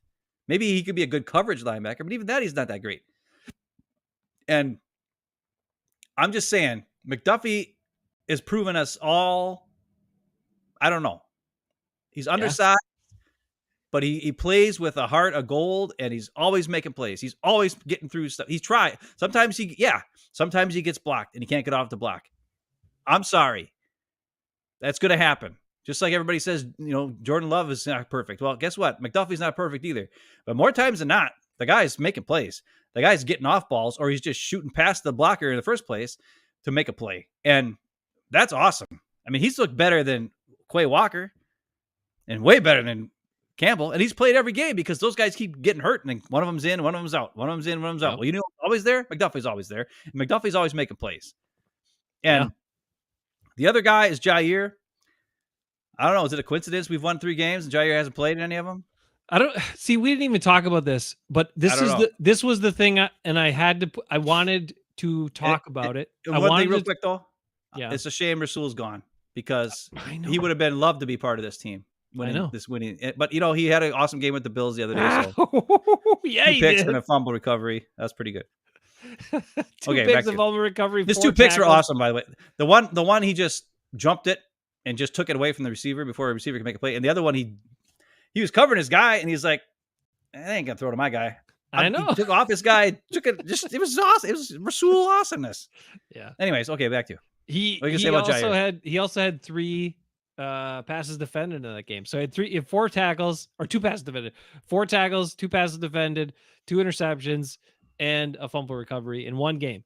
Rasul Douglas, prior to this last game, where the Packers got a couple of turnovers, the Packers defense on the season had 10 turnovers. Rasul Douglas had, on his season alone, one player had 6 turnovers. Just a heads up. Anyway, he is awesome. But yeah, and 4 of the 10 Packer turnovers were Rasul Douglas. Probably, yeah. Anyway, they were. Well, no, because he has 3 with the Bills already. Oh, does he? Okay. Yeah, he had 1 interception the previous game, and then this game he had 2 interceptions, and he had 2, I guess, with the Packers. I don't think he had a pick that first week. He had played 2 games with the Bills. He had 1 pick in the second week. So this was his 3rd week. He had no interceptions. So you're telling me he's been with the Bills for 3 games and he's got 4 turnovers already? Yes. Oh my God. And the Bills, why did we trade the Bills defense couldn't get any turnovers before he got there. They could never get turnovers. That's what they talked about. Anyway. All right. I wasn't going to talk specifically about Jair. What I was going to talk about is what we've seen from the guys who have been playing and how it looks like it's going. And my concern as a Packer fan, and the ultimate test for Matt LaFleur and this coaching staff, I know what you're going to say, is when you have guys like Isaiah McDuffie and guys like Jonathan Owens, who's led the team in tackles almost every last 3 games, and McDuffie getting a bunch of tackles, and you got Valentine, and you got even Corey Ballantyne playing pretty damn good. Corey Ballantyne has had 6 tackles each game, a couple of passes defended almost every game. He's doing some stuff. So we've seen it before. Right? The team's looking good, right? And then you get back right to the end of the season. Zadarius Smith comes back in because he's back from his injury. And what happens? Put him back in the game. But I'm 'Cause just they saying. played the 49ers in the playoffs and held them to 10 points or Yeah, but that whatever, was and just- they got screwed and they got because of special Yeah, teams and Aaron Rodgers sucked balls and they lost. Yeah, but But it wasn't because Za'Darius and Jair came back. I know. But if is that what's going to happen again? You're going to bring these other guys back in, Yeah. and it's not. They're playing Gonna- Jair freaking $20 million a year. He's gonna play. I know, but you're Ray going to put him back Valentine makes in, 1/10 that. Not even. and it's not going to be as good. I'm just Well, saying. no kidding, it's not gonna be as good. And that, as a Packer fan, I'm concerned. I would say, Coach, if it's looking good and it ain't broke, keep Yeah, playing but the they're not- dudes that are that's- playing good. For the same reason why John Runyon is still in the game and Sean Ryan can't get in is the reason why Jair will be out there again, and so will Devondre Campbell over McDuffie for some dumb reason.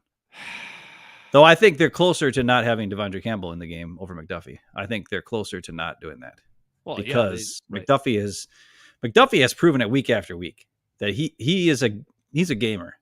Well, they keep talking about Savage almost being back. Would you rather have Jonathan Owens or Savage in the game? I'd rather have Jonathan Owens. I in would the rather game. have Anthony Johnson Jr. in the game. Well, I want him too, but I'd rather have Owens than Savage because Owens tackles people. Savage, we know, doesn't. Yeah, well, yeah, but Savage is faster. I don't care. He doesn't. Owens tackle, has he doesn't do issues. anything. Owens has issues in coverage. I realize that, but they've been but using him. But he hasn't been playing a lot of coverage so I know far. he's been in the box. Yeah, he's in the box making plays, making tackles, and he's tough. We'll see. Like I said, I want to watch I want to see what happened on all these plays, on all these pressure plays, and how good the secondary looked. Because it seemed like Goff was holding the ball too long. Yeah. Which was the exact opposite of Jordan Love. Jordan Love was getting rid of the ball, except for a couple Right. plays where, like that one where they threw to Malik Heath, where he held it forever and a year. But it just seems to me like I'm thinking the secondary must have been playing pretty good that Goff wasn't able to throw the ball to guys. And you got to think that's got to be something because Williams is faster than dog crap, and He's really fast. St. Brown is a monster at getting open. So Dude. I don't know, did Keyshawn Nixon take him out of the game, or like did they bracket him, or like I want to see what the film says because St. Brown was a non-factor in this game. So what happened? What did they do to him? I don't know. He's crazy good, and I don't know. And as Weird. much as Joe Barry, everybody hates him, wants him fired and crap, and it's like maybe when the guys play the defense the way it's supposed to be played, like they're supposed to visualize and attack, just like Waterboy says, right? Yeah, right. Remember? Or whatever. Visualize and attack. Whatever. 62. Abdullah Oblongata. Hey, dummy, where are you Yeah. gonna? And that one guy, I don't know if I could do it. I don't know. Wait. That's Farmer Friend. That's what I thought. No, Malik Heath anyways, sounded like. we're not. Anyway, sorry. Visualize and attack. Visualize and attack. And we got guys making tackles. Jonathan Owens. Can you do this McDuffie. every play? Like maybe they just need to get the Fonz in there, Henry Winkler, Well, and have them score yeah. these guys. I think McDuffie and Owens are a couple of water boys out there. They just visualize and attack. They don't know what the hell's going. Well, they know what's going on, but you know what I'm saying. They are doing what the defense is supposed to do. Okay, sometimes you give up some plays, but they're going and they're tackling. And Campbell doesn't do that. Yeah. Jair doesn't do that. Jair's a good coverage guy, but he don't want to get in the mix. So I'm just, and Savage, of course, He's tries still to, Savage. but he misses tackles constantly, and he's kind of a wimp. So, David and I don't says know, once Anthony Johnson again- Jr., I don't know. I like Anthony Johnson Jr., but I don't know.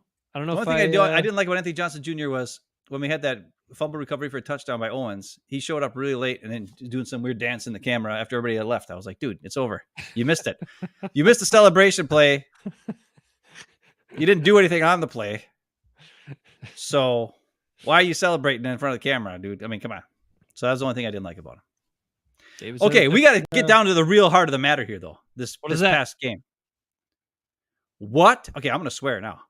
What the fuck, Fox? Where's my beef? Beef. I got a beef. Oh, you got one? All right, hang on. Let me. Yeah, get let's to do it. the beef. All right. Man, I got a beef to pick with you.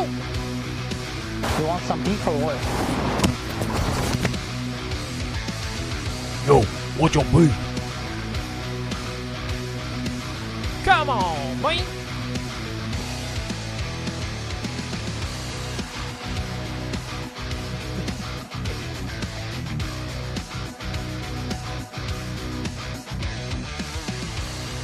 All What right, the crap? what is the your beef? crap? What is it? What Beef happened? is What is not beef at all. It's turkey turducken. and They they got lost it? John Madden patches on their jerseys. It's Fox, where I think the turducken was born. Maybe I might have been born on CBS, but I'm almost positive it was born on Fox. And Jordan Love he's all excited. He's pretty much, as he's doing the interview with Aaron Andrews, like you could see his mouth was watering. He's ready for some turducken or a turkey drumstick or some kind of something to eat. Something. And then Aaron Andrews asked a bunch of questions. Then she's like, oh, I could see. She could even tell he was hungry for turkey. She was like, oh, we don't have a turkey. Sorry. That's just a throwaway. We don't have a turkey. Sorry. We don't have a turkey. Sorry. Now, earlier in the day on the broadcast, they had a turkey in the booth. Greg Olson was sticking his fingers on a turkey in the booth. You couldn't rip up some of that turkey to give him? Where was the damn turkey for our player of the game? Where was the turkey? This is a conspiracy. I thought it was my beef was going to be with the officials because the officials were ridiculous. Apparently, Quay Walker touches you on the shoulder at 6 yards downfield. That's pass interference. But Tucker Kraft and Christian Watson get tackled, and that's nothing.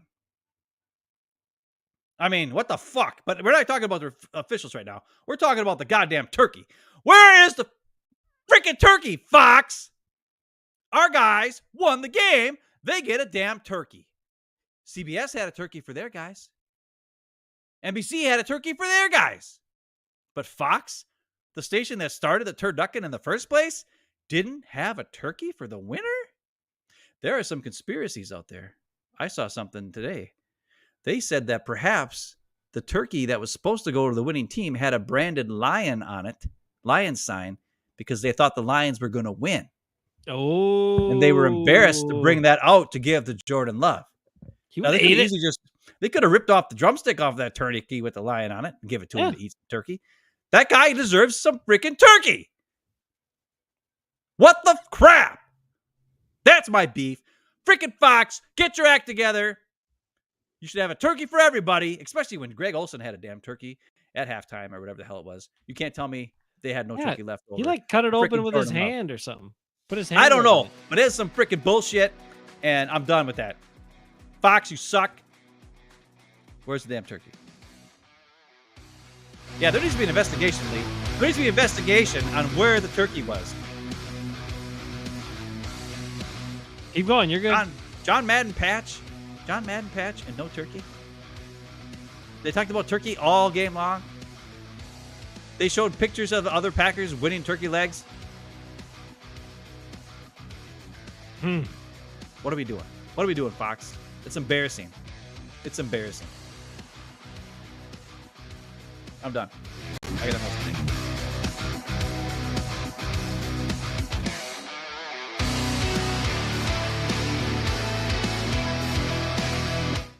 That's the part Brad Miller would like. Get a little. That sounds like some Brad Miller. I know. Oh man, that is a big problem. Wow. Also, Lee had a problem with the halftime show. I didn't watch it. As soon as halftime started, that was when we started our lunch or dinner. Or his grandparents came over right as that crap started. I'm like, who is this Jack Harlow guy? And I don't remember who told me whatever. And I was like, what? This guy sucks really bad. And it was so blah and lifeless and man. I'd rather have what's his name? I'd rather have Jelly Roll. I'd rather have Jelly Roll perform at halftime than that guy. I don't know who that is either. Well, get cultured. All right. I thought you were going to go somewhere else. Fine. Lastly, we have to talk about the decision and play that everybody thought cost the Lions the game, but that leads me to our next segment, because that for me was Oh shoot, I had my volume down. Damn, I had it timed up right. My volume was down. That for me was. Oh yeah. Oh yeah. Ben. When you saw a team run a fake punt against the Green Bay Packers punt coverage team, did you expect the Packers to be all over it and stop it? I sure the hell didn't. So when that happened, that was my play of the game. I didn't see it. What the? Until later. So I already knew it happened. But I know this much. In real time, I would have thought for sure that they would have got the first down. Of course. So I don't know how you can make that an oh yeah play, but sure, that was good. Dude, because it was a huge play. It's like 4th and 4. The Lions are dumb as hell because their coach is crazy. They go for it. They went for it on fourth down every time. They was 0 for 19 on fourth downs. We played the two dumbest coaches in history the last 2 weeks. They're both the fourth down guys. They go for it on fourth down every time. Oh man, just because it shocked me. Like that was the most shocking play of the entire game for me. There's no way I thought the Packers would be prepared for something like that. Well, I didn't either. So I agree with that. I mean, Lucas Van Ness even got in on it. Like, come on, improbable. That's my play. What about you? And David couldn't believe they did it on their own 20-some yard line. I mean, that's the part. Like 4th and 4 on your own 20-some yard line. Especially You're only down one score at that point. Yeah, right? and I don't know what that was, but the Packers weren't moving the ball very well, and they needed that to get. I think they got the Watson touchdown right after that, right? Yes. Yeah, because they weren't doing jack squat the second half, so that was dumb. It just gave life to the Pack and put them in. I mean, you're giving them points if you don't get it. Even if it would have been a field goal, it would have given them points. It's just dumb. It was dumb. I give Dan Campbell credit. I watched his post-game presser, and he said right away, he's like, that was just a bad decision by me. That was dumb. He said all that. A lot of head coaches. Okay. I know, but a lot of head coaches wouldn't do that. He just owned up. I know. Right away, said he was dumb and it was a bad decision. And Staley with the Chargers, he always says it's not a dumb decision. It's like, it was a good decision. The numbers say you got to go. The numbers don't freaking play the game. That's why when you hear these guys, it's like, well, 57% of the time we get the fourth down, we get the first down. Okay, well, guess what? You did it 5 times in a row, and the coin was tails, and you called heads every time. That's you suck it up the joint. The Packers had more fourth down stops and all of turnovers and whatever in this game than they've had in their freaking, I don't even know, last 10 years because the Lions were just dumb. Conversely, but I'll take it. Conversely, I wanted to bring you here. Now, I hate the go out there and not snap it and pretend to try to draw them on sides God. When you're not. But every time I know it, like I was watching the game with Travis, and he's like, they're going to go for it on fourth down. I'm like, no, they're not going. Travis is my brother-in-law. I was like, dude, Matt LaFleur does this every time. And that's why everybody knows. Every time it's a fourth down and they go out there, they truck guys out there. They never freaking do it. They never do it. And they run around, extra motions. Yeah. I run here. I run over there. I run over here. Like, why do you bother doing that? Nobody ever falls for that crap. So call a play and do it and go for it. Now, one time they did, of course. Okay, that goes into what you're talking about. But no, what I wanted to bring up is I hated that part of it, but what I liked was Matt LaFleur, in an age of NFL coaches that always go for it on fourth down, harnessed the power and wisdom of the great Mike Holmgren and punted it from his own 40-some yard line and pinned him back in a game that actually called for it that was effective.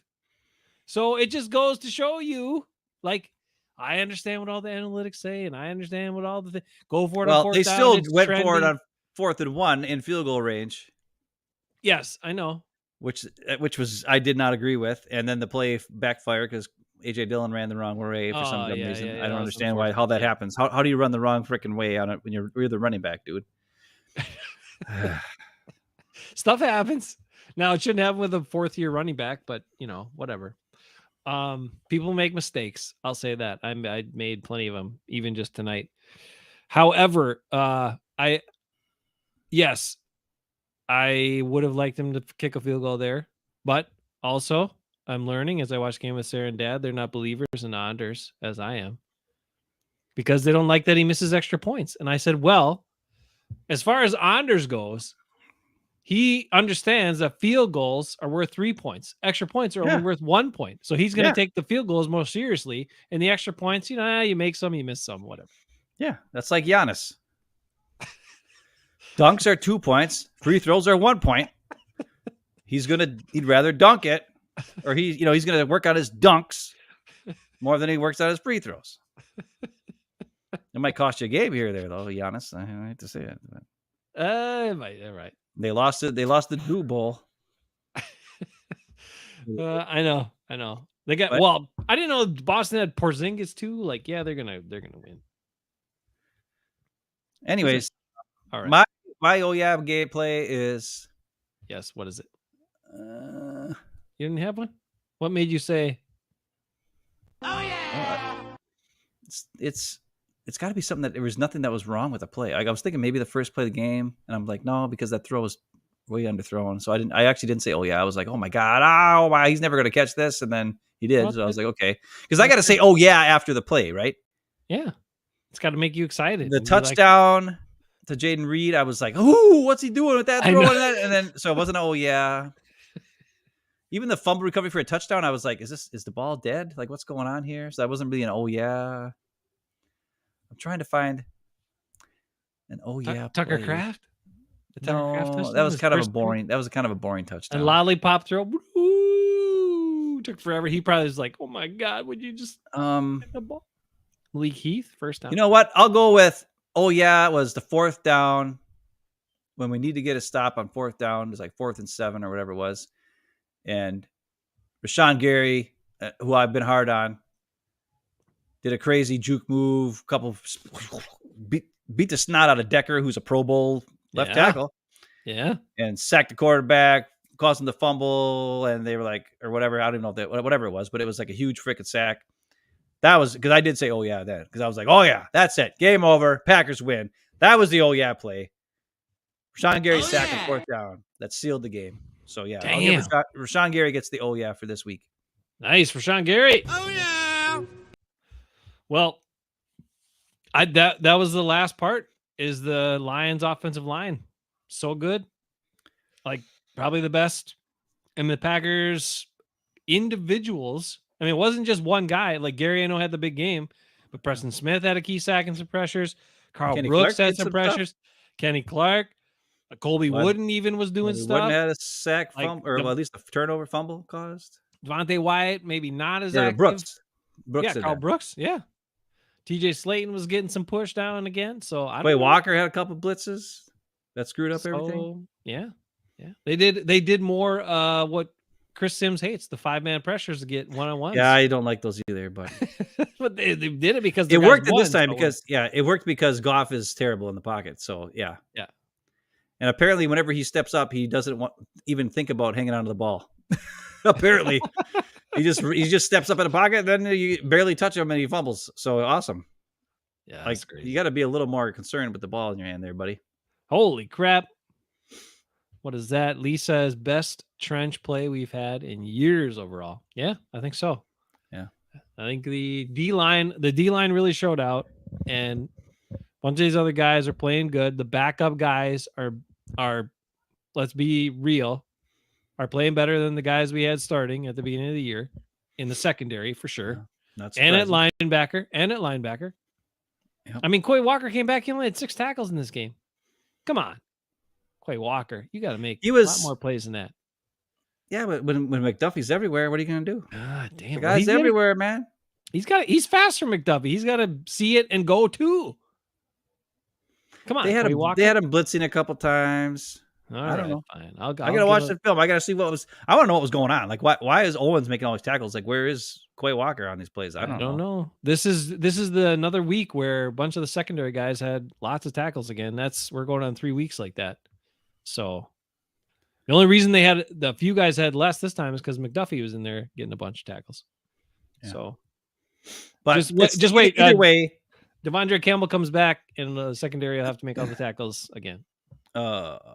either way, it was awesome to take the ball, get the lead, sick Gary and Preston and all those guys. Like we got Carl Brooks as a pass rusher, and Colby Wood was all these pass rusher type guys Sick them on Jared Goff because you got the lead. That's how you win with this team. And they have to keep doing it. They have to keep taking the ball, taking shots, scoring points early, and putting pressure on the opposing team's offense to have to be forced to pass the ball so they don't run it down our throats. That's how you win with this team. So keep doing it. And the Chiefs have shown some issues in moving the ball in the passing game because their receivers stink. So good news for us. Let's take the lead on them right away. Now, the Chiefs defense has been playing great this year, so it's going to be a little different. We'll see what happens. We'll see how the Packers do against a good defense. Because let's face it, Chargers, yikes, not good at all. The Rams before that, when they won, not good at all. So even the Steelers weren't that great. They were actually really, if you look at the Steelers' numbers this year, they're terrible. They're like in the bottom of the league in almost every stat, but somehow they still win. So that's the thing that is going to be interesting. This is going to be the first real defensive test for Jordan Love. And let's face it, this is the team, when he got his first start, that made him look really bad because they blitzed the snot out of him. And the Packers better be ready because it's the same defensive coordinator, and he might do the same thing again.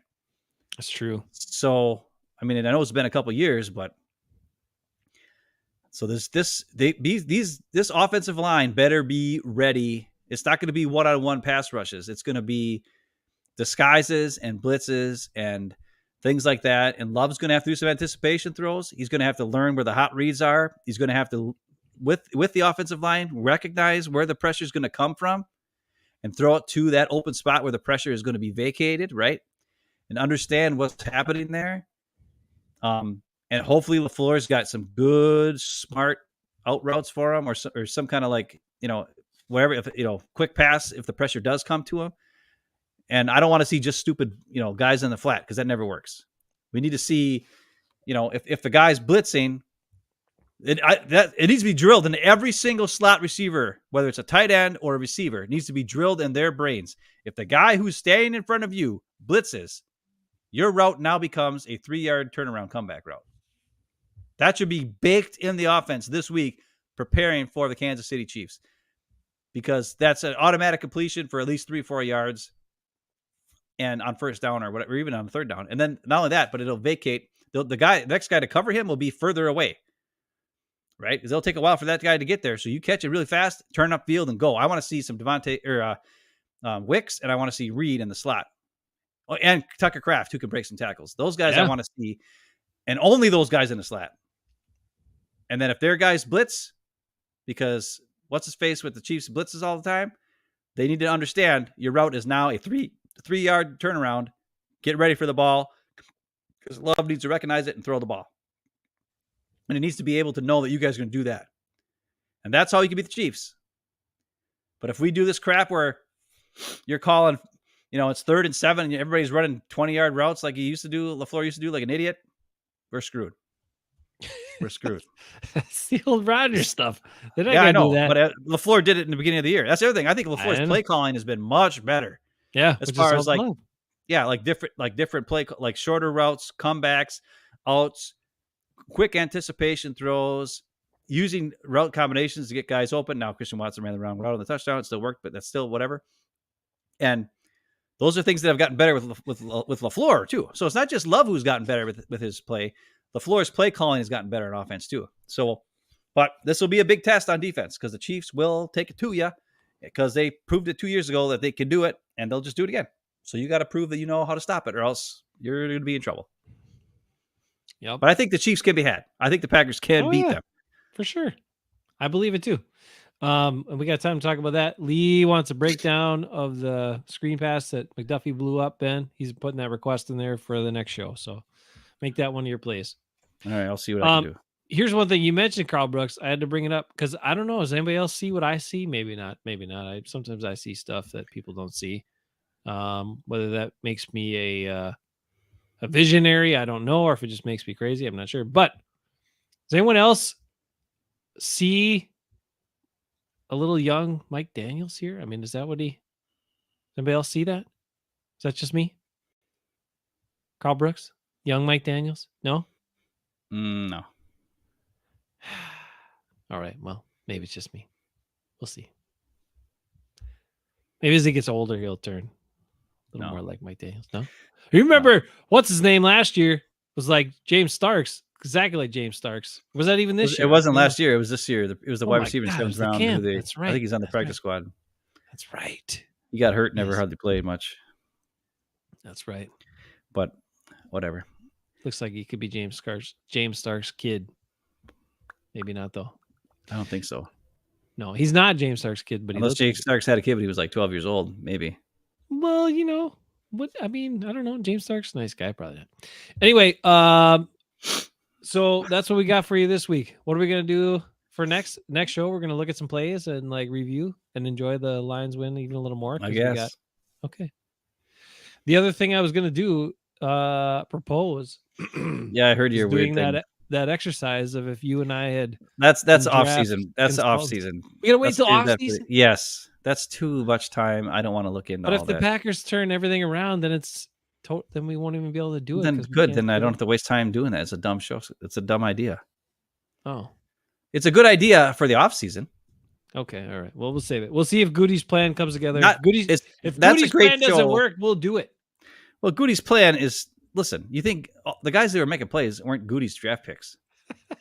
You think Carl Brooks was a Goody pick? No, that was somebody else. You think, Jonathan Grant. Owens was signing? Well, maybe that was his signing. I don't know, but I like don't think it was Wicks and Carrington Valentine. Carrington Valentine and all these, Anthony Johnson Jr. and McDuffie, and those were scouts who found those guys. And they're like, these guys are good players. Let's get them. And there you go. Goody was like, I already drafted my high guys. Bruin Gutekunst always drafts guys that stink. So I'll say this. I will say this. Out of all of Goody's first round picks, Rashawn Gary is the one that I like his personality. I like his person because he's a fired up dude who gives a crap. Yeah. And that I like. I don't think he's worth $107 million, whatever the heck money they gave him. But I do think he is a guy who gives a crap and is always doing his best, even though he screws up sometimes. And maybe even Jordan Love is a pretty good, even-keeled guy, which is good for your leader on offense. But I think Rashawn Gary is a good leader for your defense, a fired-up guy who gives a crap. So maybe he got those two guys right, which is good. Let's hope. But Jair, he's a punk-ass bitch. Oops. It's true. It's true. And sadly, what the last 3 seasons have shown us is that the defense is better when he's not there. Yeah, actually, it is better when he's not there. It's Mhm. true. Mhm. It's just playing better. Now it helps After he got hurt in 2021, defense played better. helps when you got Rasul in there to bail your ass out, but we don't have that anymore. But we got Valentine and Valentine. Now, I also found out that Corey Ballantyne is he's an unrestricted free agent too. So Yeah, this he's is gone his after last this year year, of that stuff too. So even if he balls out and plays awesome, they'll have to pay him some money if they want to keep him. So, but they won't. They already got money in Stokes and Jair. So let's enjoy this season while we don't have Stokes and Jair. Jeez. They're first-round picks, dude. Come on. They're good. I got to Kenny Clark has been playing pretty good the last couple Yes. games. I'm not going to give him crap anymore. He has. I was He's going still to say overpaid and mostly useless, but he has played pretty good he is. last couple games. He is definitely still overpaid, but he has been doing some things lately that actually are pretty decent, pretty good. He's been playing pretty good. We'll give him that. So, yeah, I'm thinking, Lee. Yeah. Jair's Then he went and he tried to give Rashawn Gary, like he got on camera. He saw he was on camera. So he tried to give Rashawn Gary like a fist bump, and Gary like ignored him for a while. And then he finally saw him and he's like, oh yeah, this little tiny guy over here with the ski mask who nobody knows who he is. Here you go. Yeah, I'll give you a fist bump, sure. At the end of the game, I saw that. I don't know. I used to love Jair, man. Come on. I loved him. I loved his moxie. I loved he played like a madman. Yeah, but the problem is you kept that one tackle, that one I know. Thielen to Diggs tackle just enraptured you, and that's all you could remember. And you lived on it's the same thing that happened for me for too long with Aaron Rodgers. You were just stuck in that moment. Well, I also loved it when they played the Vikings and he thought he read something, but then he didn't, and he said, screw it, I'm just going to Kirk Cousins, and even Yeah. because he screwed up the play because he thought it was a running Yeah. play, but it wasn't. And then he just went because He's he made- knew he was out of. And Yeah. he just went to go make the sack, and he got the safety. And I was like, "That's craziness." Yeah, It was, he's had you know, some because moments. but it was a dumb play. He screwed up. He read it wrong, but he didn't just stand there and be like, "Oh shit!" He just was like, "Screw it, I'm going for it." But he hasn't played like that in years. That was 2020 because that was during the pandemic. I remember that was when there was no fans in the stands. Yeah. That's a long time ago, and he No, hasn't played like that since. That year. The other thing that happened is then we got Rasul, and then you saw what good cornerbacks could Oh, do. yeah. And then I 'Cause bought his before- jersey, and then they traded him away because they're assholes. Because before that, we had the likes of all those other guys. Yeah. We had all the scrub bubs that We had a drafted. long, We went from Charles Woodson, And Tremont. Tremont Williams, Oh my Sam Shields, and Micah Hyde, and Casey Hayward. We went from those guys to what's his face? I can't remember their dumb names. Collins. Quentin Rollins and the other idiot. What was the other idiot? Demarius, Demarius Randall, Dumarius, freaking Jackson, Yeah. Josh Jackson, freaking Jair, Kenny King. We forgot about King. Kenny King, Stokes. What's his face who got lit up against Atlanta in the playoff game? What the hell was his name? At least he was a good dude, Ladarius Gunter. Yeah, he was a good guy. Yeah, there's Gunter, that poor guy. He just Yeah, wasn't fast. We and went didn't from have like a- the best 5 corners in the league, and then one year they were all gone. And we had like the crappiest garbage in the world. And now we got Rasul, luckily, for a couple years where they had like one good guy.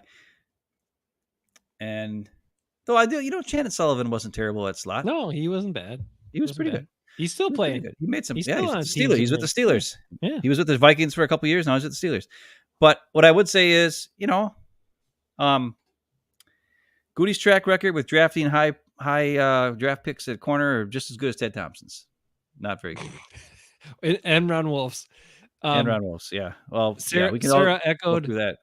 Sarah echoed. We were talking about Lucas Van Ness, and I just said how he's been pretty quiet, hasn't done a lot, and then she's like, and then there's just he's kind of just I'm like, yeah, he seems a little douchey, doesn't Yeah. he? And she's like, yeah, that's it. He seems a little douchey, and he kind of does. Yeah. Hopefully he grows into a man and learns some stuff and follows the lead It's- of good guys like Gary. But I don't know. I don't know. It's a lot different than Or he could go the Chimera way and try to date some high school kids. he does and seem a something lot to- like Chimera, doesn't he? It's weird. It's kind of scary. But Chimera was a better player than him. Yeah. And he was like a 6th round pick or something like that, or 3rd or 5th, or I don't even know what year he was, what draft pick he was, but I don't know. Right at this point, he's given me. I can't think of anybody any vibes. He's as a defensive pass rusher guy. He's no Frank Zombo. He's not like the new Packer Hall of Famers, Clay Matthews and Aaron No, Kampman he's next year. not like Aaron Kampman or Clay Matthews at all. Because those guys were crazy guys. They were underdog guys who busted their ass. And that's not, this guy is He's an know. overdog. Who looks He's good an in overdog. shorts and a t-shirt. yeah, he's all looks and no substance. It's kind of, I don't know. I hope he turns it around. Like I that's the thing is I'm a Packer fan. I want all these guys to look good. I don't want to be complaining about guys stinking up the joint. You I know, love it. but I at this point I'd rather see Kingsley and Igbari out there because it seems like once or twice a game he makes a play in the backfield, like he did again this game. He's just he has this crazy he has this juke move where he just jukes, like there's a pulling guy who's coming around to pull to get him, and he just jukes him out of his shorts and makes a tackle. He's done that a couple of weeks in a row now, and that's cool. That's good to see. Yeah, he's awesome. So Of course, Lee's wondering, with as good as Valentine has been, what do you do with Stokes when he's healthy? That's a problem for next year, Lee. It's a problem for next year. what are you talking about? Does Stokes Enjoy not come this back season. at all this year? God, I hope not. Please say he's on IR. Well, for his the rest of the injured year. was it was just a hamstring, wasn't it? I don't. Yeah, but that can last a long time. Those can be tricky, Ben. Well, I've Aaron heard. Jones They and can be- Christian Watson came back from hamstrings right away within 4 No, weeks. it took a while. Stokes been gone. He's been out this whole time. What do you do with him? I'm not totally giving up on Stokes I've for a been out couple from the reasons. I beginning. think he does try to tackle guys. I think he does have speed, and he does pretty good when he's playing off coverage and sees it in front of him. His problem, of course, is if he ever has to move sideways, he can't. And then if he ever has to look for the ball in the air, he can't find it, which are two problems for a corner. But a boundary corner, maybe he can get away with it. You know what I'm saying? He's not a terrible boundary corner. But that's a He's project. he's the opposite of Rasul. Rasul. He's like the opposite of Rasul Douglas, which is weird because Rasul is slow with some agility, so he can get beat sometimes on go routes, but nothing else beats him. Where Savage, or not Savage, but Stokes actually gets beat on go routes too. What am I talking about? It's because he can't find the ball, so they Right. can throw it up there. So he's actually there, but he just never finds the ball to knock Yeah. it away. Like he's always there to make the play, but he can't find it, which is a Savage problem. Where Rasul always knows where the ball is, and usually he picks it off. So I don't know. I like Valentine's play where him and St. Brown were fighting for the ball there. On That the was sideline. tough, and he had it. He had it too at first, but then Yeah. St. Brown is really good. St. Brown's awesome. He's good. Like, I- he's so strong too. It's like he's Yeah. not like you said before. well, his dad he's was not his dad was a weightlifter. Well, what happened to Equinemius then? Well, Little Economius is scraggly, 6'5". skinny- He's 6'5". What's he? When you ever see that 6'5" guy when he lifts weights? They're not going to look tough like that. Our muscles are too long. How did Giannis do it? Giannis looks like a beast, and he's way taller than that. Yeah, but So he that's should because that's train all. like him. Yeah, well, Giannis is poor. Well, not anymore, but he was. I mean, Yeah. come on, they were sharing shoes just to play basketball. Yep. I don't know. Oh. I love St. Brown as a player. He's awesome, dude. And yeah, that was a tough one, but I love Valentine's fight. And even I like Valentine. So enjoy the rest of the season. Yeah. Maybe Good. Stokes will come back, pull his hammy within 4 plays, and be Yeah, out. like last time. Yeah, that's great. Be good. I don't know. I just wish Rasul was still on this team because I think it'd be a cool fit. But maybe Rasul was, I don't know. Maybe he was kind of disappointed because with all losses, and maybe because he did seem kind of like he didn't know what the hell to do at this last press conference, right? And maybe that I could have don't know. tanked the team because if Rasul doesn't believe, maybe the rest of the team won't believe either. He was So looking maybe inward, though. trading Rasul, I know, but maybe trading him away was good for this morale Right. of this team because the young guys are just like they don't know, they don't care, they don't know anymore, they don't know any better. We'll just go out there and make plays. I never liked him. A guy who makes plays. Yeah, I know. Who He's a can't pointer tackle- finger guy. Yeah, I know that guy was an idiot. Rasul's awesome, and I miss him. And I'm gonna miss Aaron Jones after this year because now he's not even playing. God dang. why But can't I think it's Jones- kind of time. Aaron Jones is when you Well- miss so many games this year like this. I don't get it. He's only 28, 29. What are they going to do at running back now? Well, obviously they don't need it with all these receivers. Can AJ Dillon stay healthy, like with a big Just- workload like Why this? just sign Patrick Taylor? I know, but who else you got? Is Wilson coming? What was Wilson's injury? I didn't even see it. It was like it's a concussion or something? shoulder or a pec or something Shoulder weird like that. Hopefully, he comes back. Lee says Jones isn't done. Oh, I don't know about that. I think Jones is done, Lee. I think he I is think too. He just He's keeps getting injured. one He's thing getting after injured too another. much. And I think Jones as a play, like if he was healthy, he still makes plays. Oh. The problem is he's hurt all the time. And I'm going to say one thing, and I'm a big Aaron Jones guy. No, you are. And people have often said, "Oh, Aaron Jones is just as good a receiver out of the backfield as he is a running back." He's not. He never has been as good a receiver out of the running back. Mm-hmm. And when he drops balls, he's dropped a lot of balls. His hands aren't that great. They were never that great. But he's just an awesome dude. And he was great at making guys miss, cutting off the wrong leg, right? He's the guy who would weeble and wobble, and guys wouldn't expect him to be there and cut that way because he's cutting off the wrong foot. And it's weird. Most guys stop and break down a guy. Aaron Jones just keeps going forward and weebles and wobbles, and that's how he gets his yards. He doesn't have enough speed to break. He doesn't have breakaway speed, But at this point, I just don't see it. I don't think he can take a pay cut, Lee. I've looked at his contract next year. It's humongous. And they would, for him to take a pay cut, they would then have to put that money added onto already. He's already got a bunch of ghost years added onto his contract. They would have to add another more money onto those ghost years and another year onto it. It would just extend the problem of the day that he's finally gone. If they reduce his cap hit next year, okay, then all of that money will eventually have to get paid to him because they have to, re-sign him and do this and spread it out over the years and blah, blah, blah. And then next year that cap hit will be even more and he won't even be on the team. It'll be worse than the $11 million that we gave Zadarius Smith for not being on the team. It'll be higher than that. Where next year there's still a window of, I can't remember exactly what the number was, but it was pretty high, worth of like 11 million or something that the Packers would save by just cutting them. Now they could cut him and then sign him back for like $1 million for the league minimum, but I think he could get more than that with another team. So I don't know what to say.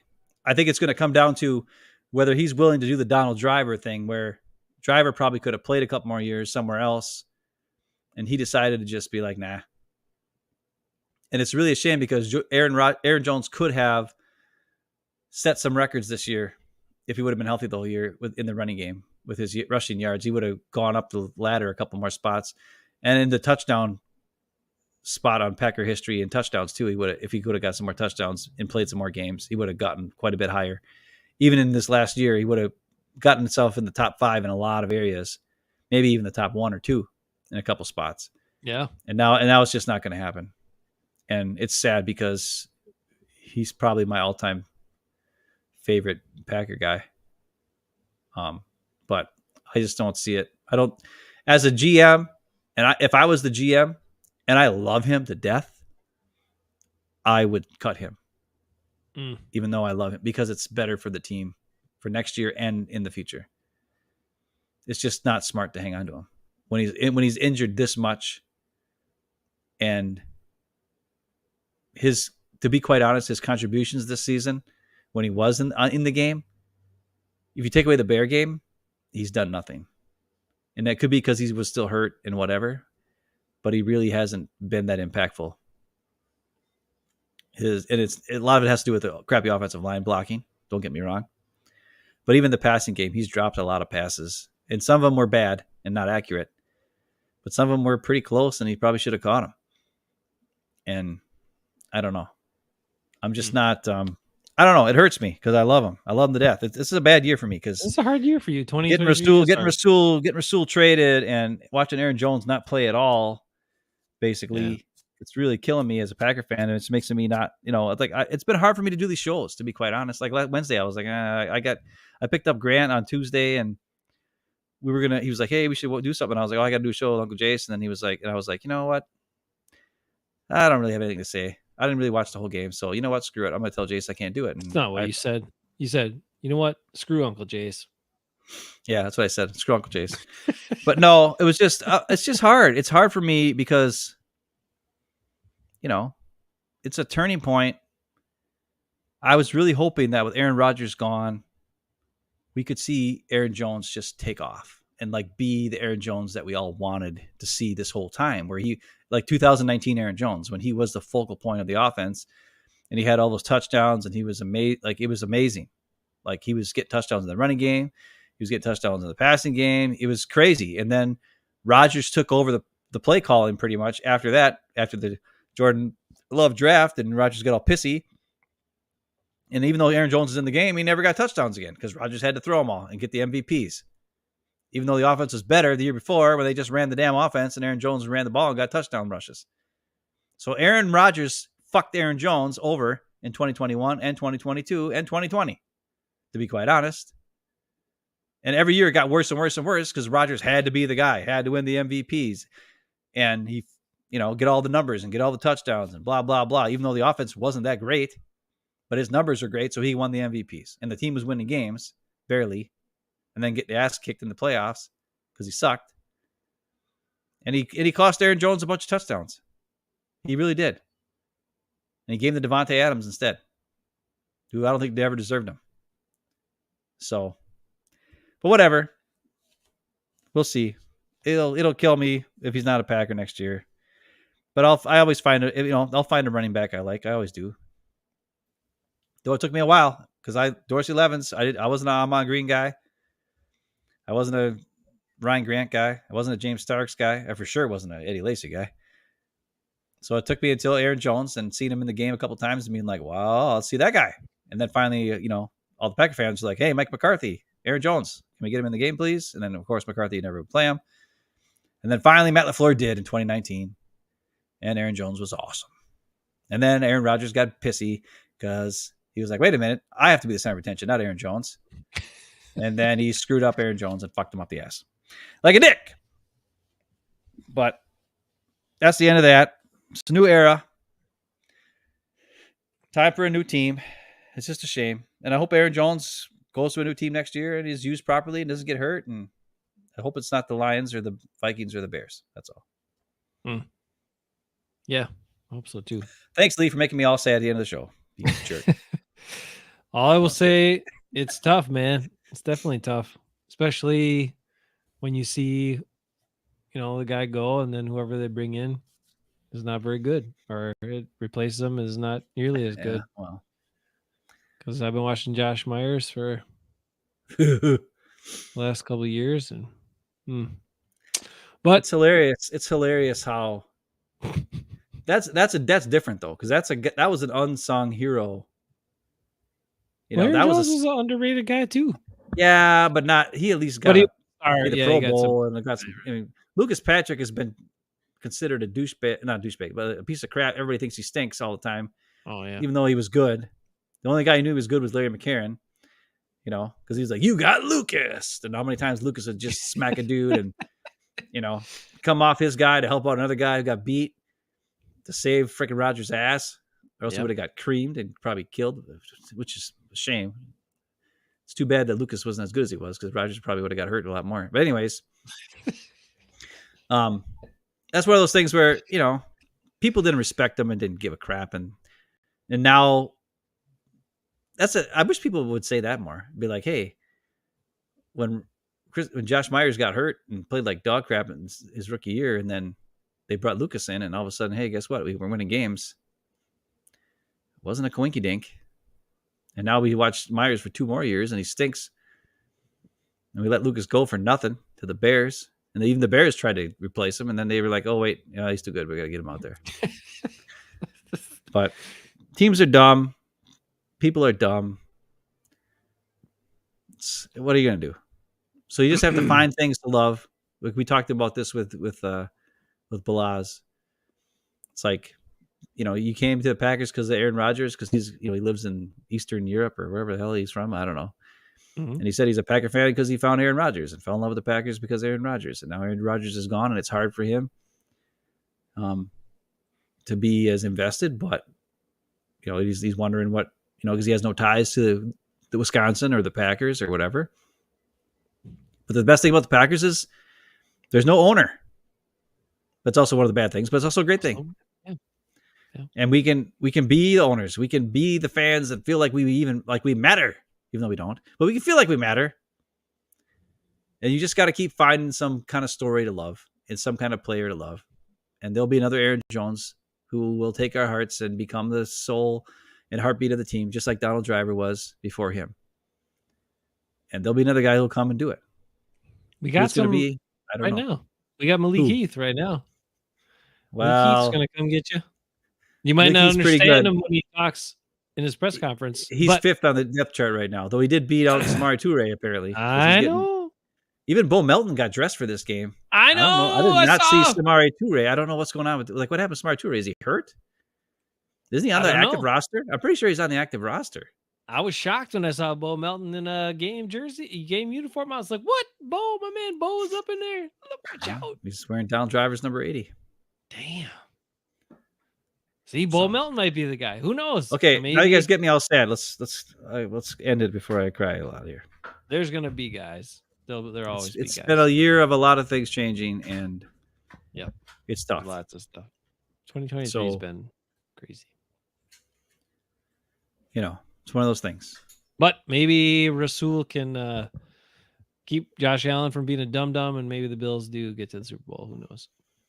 Well, maybe the Packers get there. Who knows? Maybe it's the Bills against the Packers, and Rasul. Come on! I might be a Bills fan in that one. if Aaron Jones is hurt, I might be a Rasul fan, and I'd be afraid if I was Jordan Love facing Rasul Douglas on the other side. I'll tell you that. Oh yeah, you'll I bet you he would never throw to that side. He'd be like, "Where's Rasul? I'm not throwing there." Where's Micah Hyde? Shit, I can't throw there either. Crap. Where can I throw? I don't know. But we'll see. That's craziness. That's never gonna happen. But you never know. Never know. Packers 5-6, showing some signs of life. Maybe we have a fun end of this season, and maybe it'll end more fun than last season. We'll find out. Anyway, I'm encouraged by what I saw, and yeah, I know the Lions were flat, and I know all that, but I know the Packers played. That was the most energy. They played with good energy. They played hard. Guys were making plays. Receivers were doing stuff they haven't done. So, and Tucker Kraft, pretty good. He needs to get the ball more. He does, because he's pretty good running with it. He's shifty. He's like way different than Musgrave. He stays on his feet. That's different. Well, he was a running back in high school. Oh. So he's used to breaking tackles and running with the ball. Like, I don't understand why they don't get him the ball more. It's like, that's what he did. And then even in college, when he played tight end, he was like, no, he came from a team. They only played 7 guys or whatever. On the Jackrabbits. No. His high school. Oh, in high school? His high school? Okay. Yeah, it was like a 7-on-7. Okay. So it wasn't like normal football, I guess. Algoma plays 8-person football now. Maybe that's what it was. There's like a whole 8-person football league with schools that are too small to fill an 11-person football team. Yeah, that's where he come from too. So okay, and he just ran over everybody. Because he's a huge monster compared to probably everybody else in the high school at that point. Yeah, it's like Jim Flanagan against us, right? Yeah, Jim Flanagan just destroyed everybody because he was 270 pounds. It was not 270. It was 245, 250. Whatever, 250 running back with 4 speed or whatever. Yeah, against all these guys who were like, like you, 5'10", 160, playing D tackle. You got your ass kicked. He outweighed you by 100 pounds almost. And I didn't play Jim Flanagan. I got my ass kicked by Casey Robach. Thank you very much. Not Jim Flanagan. Another NFL player. Although he was an offensive lineman. Yeah, he's offensive lineman for the Washington team back in the day. And Al Johnson, who was the Cowboys offensive lineman, I did not get my ass kicked by him. Heads up. Oh, he was on the other side? No, he was he was a chubby bubby little freshman when I played him. Oh, okay. So I was a senior. He was a freshman. He was like 280 pounds. He was still just finding his way. So he wasn't that aggressive back then. But then obviously as he went, Rick got his ass kicked by Casey Robach. Yeah, you did. Who else that was an NFL player kicked your ass, Rick? Because there were a couple of them that kicked my ass. No, the best play was Casey Robach that launched. He ran a short trap block. I probably told the story on the show before, but it's been a couple of years. Anyway, we lined him on defense. I was playing D end, and I had a D tackle next to me here, and we were both on this one side. The left side of our defense, Casey Robach was playing left guard or left tackle, and he came on a short trap block across, and he actually launched our defensive tackle into me. So it was like a Diggs Thielen thing, except like he really launched him. Yeah, but launched him like 5 tell us yards. how big your defensive tackle was. He was like 200 pounds. How tall was he? 5'8". Okay. So we have a 5'8", 200-pound D tackle next to a 5'10", 160-pound. I was 180 at the time. What? You were not. Yes, I was. You lost the weight. You were 190 at the start of the season. I was you 195 the first day. You end up being, by the time the season ended. And then ended, I was like 180 by the end of the season. No, I was 180 by the end of the season, which I'm also 180 again. And then the other side, but talk about the other side of the D line, which was Eric Dahl, who Rick was also got sent airborne by Casey Robach. Rick was only like he was only like 220, 225, something like that. Yeah, but he was 6'2", 220, 6'3", 220. And then and he still got his ass kicked by Casey Robach.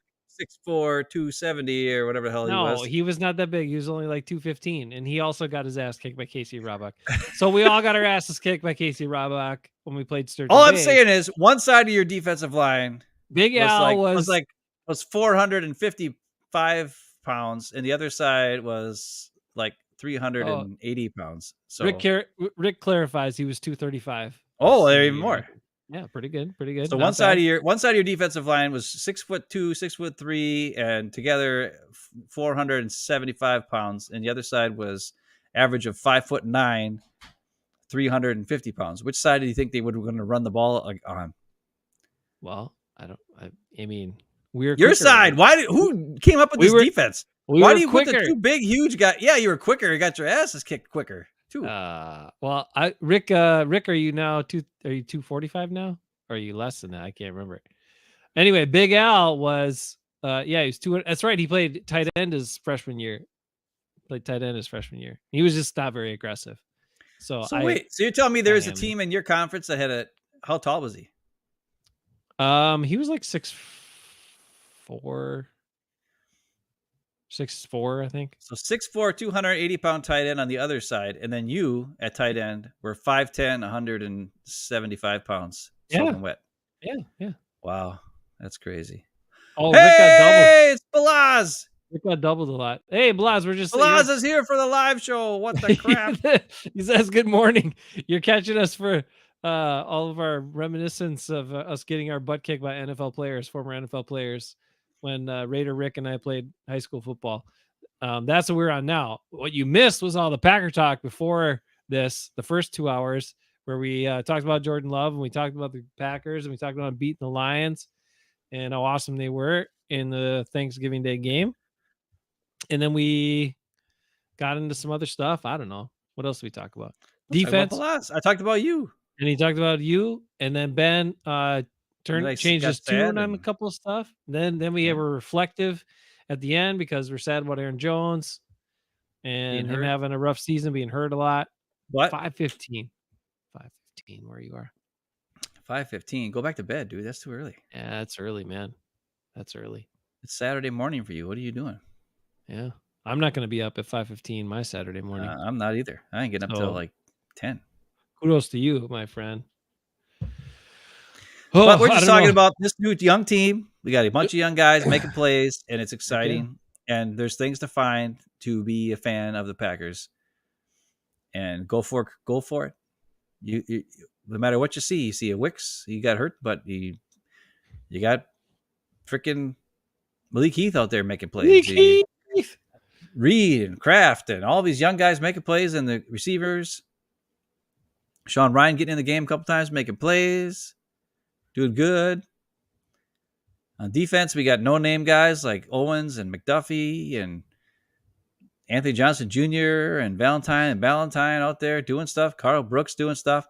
Yeah. It's a bunch of guys that wouldn't be starters on any other team that are starting on this team and are making plays, and we're winning games because these guys are hungry and want to prove that they belong. Mm-hmm. And there's something to show for a guy who's hungry and wants to prove that he belongs. And that's what Jordan Love has been doing all year. He's hungry and ready to prove he belongs, and he's been doing pretty good. Accuracy issues, yes, but anticipation throws, good, and in the pocket, good, and leading the team, good. Guys believing in him, good. Matt LaFleur, better play calling, good. Joe Barry, getting better. Also, maybe. As Lee points out, having a quarterback who'll throw it to the young guys and won't blacklist you if you drop a pass, because otherwise Jordan Love wouldn't have anybody left a couple games. I know. Well, yeah. So that's what we're talking about, Balaz. All the new stuff that's exciting, and we knew it would take a while. Maybe we needed those guys to lose, and they needed the guys to drop passes, and we needed to have the errant throws, so that these guys now are showing that they've grown, and maybe we can make the playoffs. We got a chance. Just got the Vikings. Telling me there's a chance. The Vikings are the only team ahead, and the Vikings they're falling apart. And the Seahawks. The Seahawks got their, they're kind of skidding on a little bit too. Why not? You just say, why not? The Packers. And if they get in, whoo. And actually, I'm glad they wouldn't be playing in Lambeau Field in January because I don't think Yeah, I they'll know. play as well. They play great in the dome and with no elements. So That's true. go on the road in the playoffs with house money. Nobody expect anything from you. Your young team. Oh my God. Now you're getting me excited. Now you're getting me excited for 7th seed playoffs. Let's hit the road. Let's go play in some domes and beat these other teams that got a bunch of pressure on them because you got no pressure on you and you just play. Your young guys are like having fun and playing. Oh man. All right, guys, that's it. Super Bowl. Let's go. Okay, calm down. Okay. But it's there are things to look at, and it's exciting to see this turnaround. Won 3 out of the last 4 games. Should have beat the Steelers, got screwed by the refs. So really, they should have won all 4 of those games. Yeah. And the refs tried to give the game to the Lions this week too. But the Packers are like, nope, we're taking this sucker. So Blas also trying to be level-headed like Jordan Love, but also understands that if they play well against the Chiefs, they could absolutely win. They sure the heck could. If they beat the Chiefs, watch out. if they beat the Chiefs. The buzz is going to start. That not only that, but other teams will take them more serious too. Yeah. But really, their last 5 games are like, there's nobody that even like is any decent there, right? Like it's the Bears and Tampa Bay and freaking the Panthers or something, and the Vikings. And yep. Who else? One other team that isn't that. Well, Giants. Yeah. So a bunch of teams that kind of either stink or they don't have their quarterback anymore. So, or they don't know what the hell they're doing at quarterback. In the Bears case, where they get like they want to put, do they believe in Justin Fields? Do they not believe in Justin Fields? Are they trying to get the high pick from the Panthers and use it on a quarterback? And then why are they even playing Justin Fields right now? Because if he gets hurt, then they're going to owe him money. I don't know. It doesn't seem to make much sense, but I don't know. All I know is this: there's a lot of winnable games coming up. Yep. And even the Chiefs game is a winnable game. So there's chances. And these guys are putting it together at the right time. There's less times where there's either a bad pass or a drop ball. Now the guys are starting to connect on offense. I just wish the running game was better. I wish the run blocking was better. That could really help Jordan Love and those guys. But I like the way that the defense is trying to shut down the running game, and Love is passing the ball in like a 10 to 15 yard window more successfully because the defense is playing so up and close to the line of scrimmage. Plus, apparently Jordan Love has got like the most like 30 plus yard passes in the league or something like that this season. Now it could be because a lot of the quarterbacks have gotten hurt, but I mean, Patrick Mahomes has played all year. That's the other thing. He's still playing. He's not been out. Right. He's been available as well this whole time. Who do we get back? I don't know, Blas. We have to look at that. I'm hoping Wicks will be back from his. He should be back from his concussion. Yeah, be nice to have another running back, but I don't think either of the running backs are coming back. Maybe Aaron Jones, but I don't know because his injury is like a MCL strain or something, whatever the hell that is. Yeah. Which I guess he's had like a million times. So I don't know. That's probably because he bends weird with his leg. Like he puts a lot of pressure on his knee when he cuts. Yeah. So I don't know. Some of those other guys are. I mean, Musgrave. I don't know. I mean, he was in the hospital until he's not coming back for a while. He's not. They put him on IR, so he's got to be out for 4 weeks. That's right. Yeah. So he's out for a while. He's not coming back. Made him a little shorthanded. Jair, they can keep him on the bench for all I care. He's playing like I'll take Valentine and Valentine. The Chiefs receivers don't scare me. Their best receiver is their rookie Rashee Rice or whatever. So everybody else they have stinks. I think did they cut MVS? I heard they cut MVS. Is that true? Really? Just because he dropped, like they all drop passes. I saw that, but I don't know. It was kind of like just like a Facebook thing. I don't know if it actually. I gotta check my phone or check the. Yeah, they better not. They shouldn't. I mean, I don't know. That wasn't an easy catch, but yeah, it was. All right, but not for him. Not for him. You should have caught it. He should have caught it, but he's also a bunch of the other guys drop passes all over the joint. So I don't know. What are you going to cut him off? I don't know. Yeah. But that's all right. Our guys stopped dropping passes, so we're good. Yeah. Well, not completely. Romeo had And a drop, and yeah, Jaden yeah. Reed had a drop. Yeah, Jaden Reed, he can have one every game. It's okay. It's not okay. I know it's not. I hate drops, but I also think he's got iffy hands. So, and again, he's a guy who makes some tougher contested catches, but drop the easy ones. So, Whoa, Kraft in German means ability or might. is that what it means? Oh, okay. All right, Nice. cool. Well, his first name's Tucker, so that goes well with those things. Lee is already talking the draft already. Come on, Lee. Let's wait till the Michigan. season's over. Oh, Lee wants yeah, okay. You want Henderson? Okay. We'll see. I don't think the Packers draft a running back though early. They can't do that. They don't want to do that. Why not? Because they got to draft a corner or a tackle or a quarterback They need to draft a tackle. or an edge. Why would they draft an edge? They got 75 edge players under contract. Ben, it doesn't matter. Goody can't help himself. It's too enticing to draft one of those premium positions that I'll have to pay the highest amount to premium if they're any good. So They should draft a safety, he can't help himself. He can't and a help himself. tackle, offensive tackle. Yeah, it'd be great. And they need a big fat guy in the middle. They should have been drafting either So obviously Monster- Jonathan Ford, they're not going to play him. So Yeah, they should have drafted either monster defensive lineman or offensive lineman is what they should have been drafting for the last couple of years, but they haven't done it. So we'll see. Anyway, this last draft they should have drafted Washington. Though Kraft is pretty good.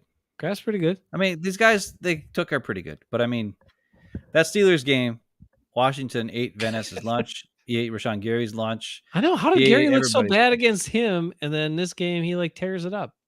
I don't know. Anyway, I hope Rashawn Gary just keeps going. And again, we both said how much we like him. And the other thing is he's a guy that gives a crap. You can tell he cares about it. He gives his best effort, and he cares about his role, and he cares about the team, and he cares about winning, and he doesn't care. He's not pointing all this stuff on himself. Like, yes, good, lots of good things. If they pay him a little too much, probably, but whatever. He's a good guy. He's a very good guy to have on the team, and it's not a bad pick. Now, Jair, on the other hand, he can go away whenever. If you can find somebody who wants him, please trade his ass. But can't trade him because the hit on the salary cap is way too high with because there's still so many years on his contract. All right, well, whatever. There's going to be some things coming, but enjoy what we got for now. I know Balaz really likes Gary.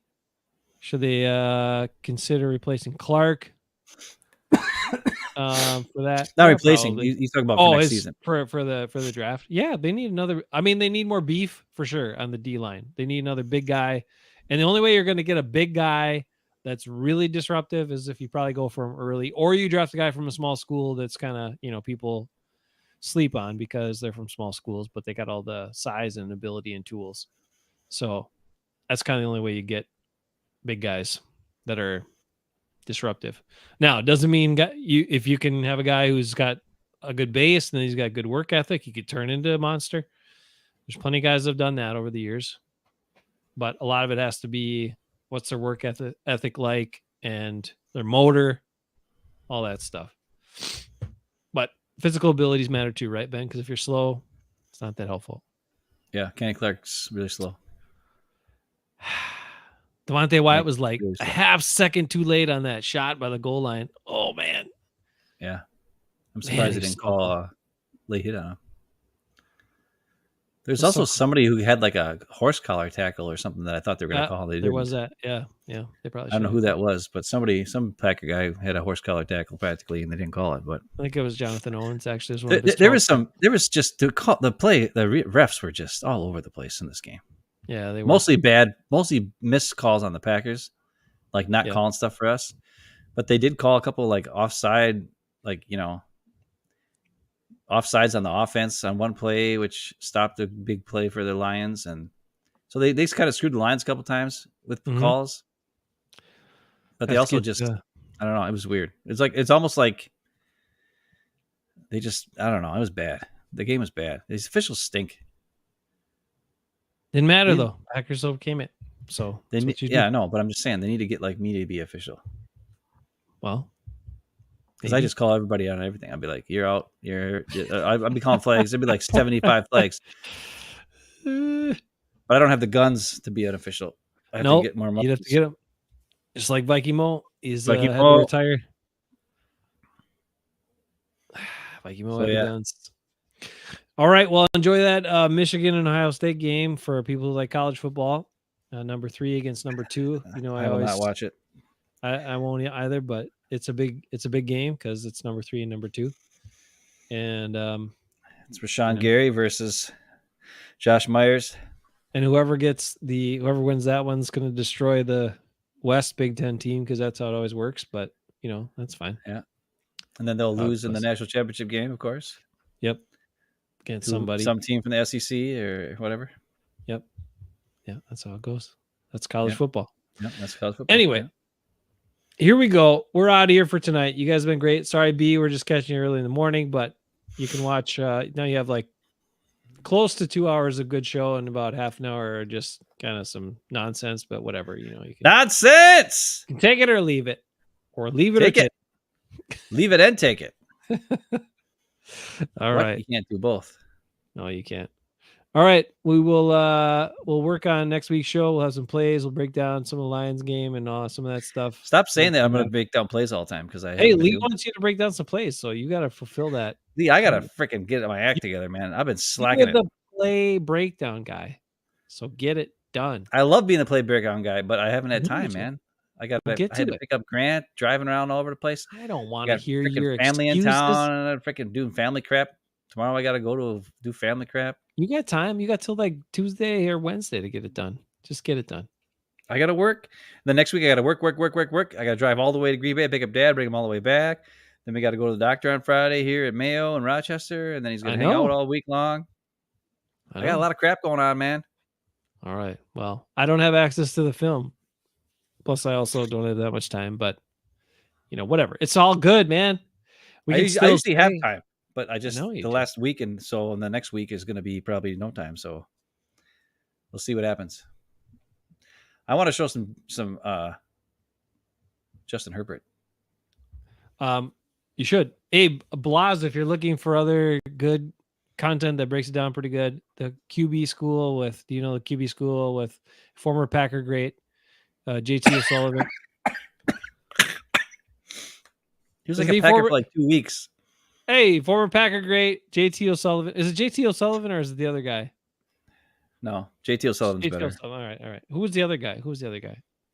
Which other one? What other guy? Who was short-lived in the Holmgren era? There was JT O'Sullivan, and then there Kurt was Warner. No. There's some other guy who was JT O'Sullivan, the guy that audibled and got canned like the next day. Probably. I don't know. Oh, Blaz didn't like JT O'Sullivan. Okay. He's probably not. So it was JT O'Sullivan. There's somebody else. Anyway, never mind. Whatever. Couple of old Packer quarterbacks that were not very good, but we call them Packer greats because that's how we remember all Packers as being great. No. We don't. All right. But hey, big announcement with the Claymaker and Aaron Campman, the next Packers Hall of Fame class. So the Packers were getting a little nervous the way the season was going that they had to make that announcement to bring back 2 recent favorites. Yep. And guys that were pretty damn good, right? Not what just, is Doug, what is Doug Evans going to get in? This is ridiculous. He's probably not going to now. They gotta go. They have young Packer fans, Ben, who are not used to ever having, they're used to only winning primarily and being really good. So when they have a little trouble, they're like, oh crap, who are they going to remember? Who are the younger Packer fans who are going to settle them down that we can bring in the Hall of Fame? So they're not going to go all the way back to the 90s to bring somebody that those young Packer fans don't even know. So you're going to have to lead the charge for Doug Evans. I would like to see a Tramon Williams, Doug Evans. Tramon Williams. God damn, he's got him here after this. Because Doug Evans had the Tramon Williams season in the 96 Super Bowl season. Like Doug Evans was the reason the Packers turned everything around. Yeah. And Tramon was kind of the same way for the Packers when they won Super Bowl in 2010. In the playoffs, anyways, Tramon took over and won a couple games. He's the man. Where Doug Evans people don't remember this, but there was a time in the NFL where teams had like a number one awesome receiver. Like everybody had a number one awesome receiver. And Doug Evans and the Packers played man coverage on every single play. And Doug Evans just took away the number one receiver, whether it was Jerry Rice, Michael Irvin. Michael Irvin couldn't do jack shit against Doug Evans. He got schooled left and right. Because Doug Evans was the man. And then Doug Evans went and signed a contract with the Panthers when they became a new team. Or, well, it was a couple years after the new team, but it was right after the Packers played them in the NFC Championship game and beat them. Doug Evans was a free agent, signed with the Panthers, and Dom Capers was their head coach, and he ran a 3-4 defense.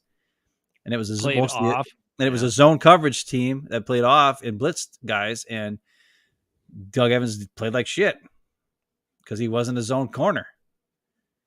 He was a tight man coverage guy who could get picks and like make plays that way. So when we played the Packers played a 4-3 with man coverage on the back end with your floating safeties, where with Eugene and Leroy, who'd switch off, and do a bunch of crazy stuff. And the reason why they could do that was because Doug would just take away the number one receiver all the time.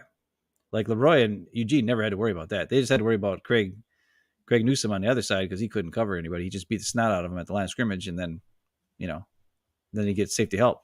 But Doug didn't have no safety help. Doug just took guys out of the game. And that's why Doug Evans is the start of a long line of great 33s. Yep. Until William Henderson stole it like a jerk for a couple years. But we had Doug, then William Henderson, who sucked, then Micah Hyde, and then Aaron Jones. Like, out of those four guys, William Henderson's stink almost ruined a number, but thank God we had Micah Hyde and then Aaron Jones to take over 33 to be the greatest number of all time, 33. And you forget the first 33 that we remember, Keith Woodside. Yeah. Was he 33? Yeah, he started it all. What was Brett Fuller was 21. 21. That's number kind of stinks. It's got a stinky track record. Yeah, well, Keith Woodside, he was okay. I know he wasn't that great, but he had a great name. He wasn't as good as 39 Daryl Thompson. He was not good. Thompson. Hey, he had one good game against the Raiders. Rick remembers that one. Yeah, he ran very fast, and he got outside one time and looked super fast, where he that could was the use game- his track speed. That was the game where Yurko jumped on Jeff Hostetler's back and rode him Come for like on! 5 yards. Are you serious? Yurko! Yeah. Yurko was awesome. Yurko couldn't sack him. And then he jumped on his back and he still carried him for like 5 yards before he finally fell down. Wait a minute. So if we drafted Henderson, he gets Jones's 33. Whoa, maybe. Don't say stuff like that, Balaz. You have to earn 33. You don't just get 33.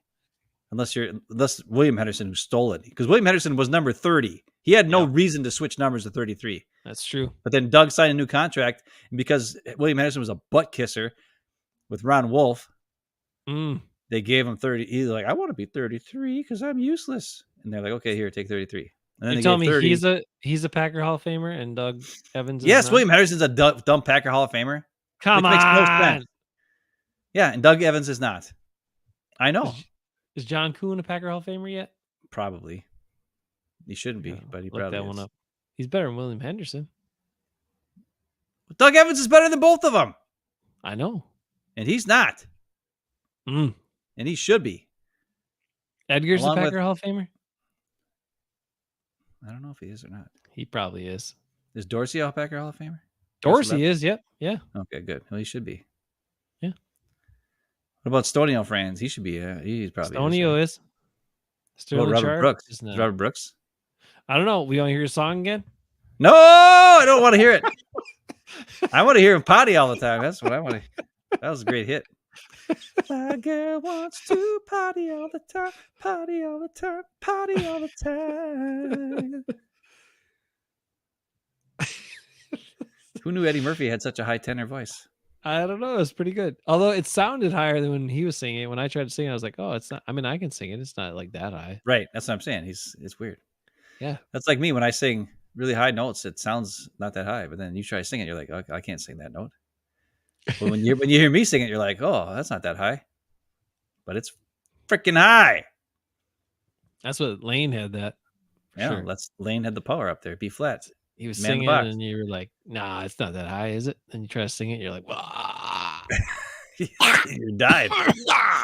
And he sang it, and well, actually, when you saw him later on, then he started singing. He sounded like crap, but before he got all drugged up and messed up, he was so damn good. Oh man, that first album,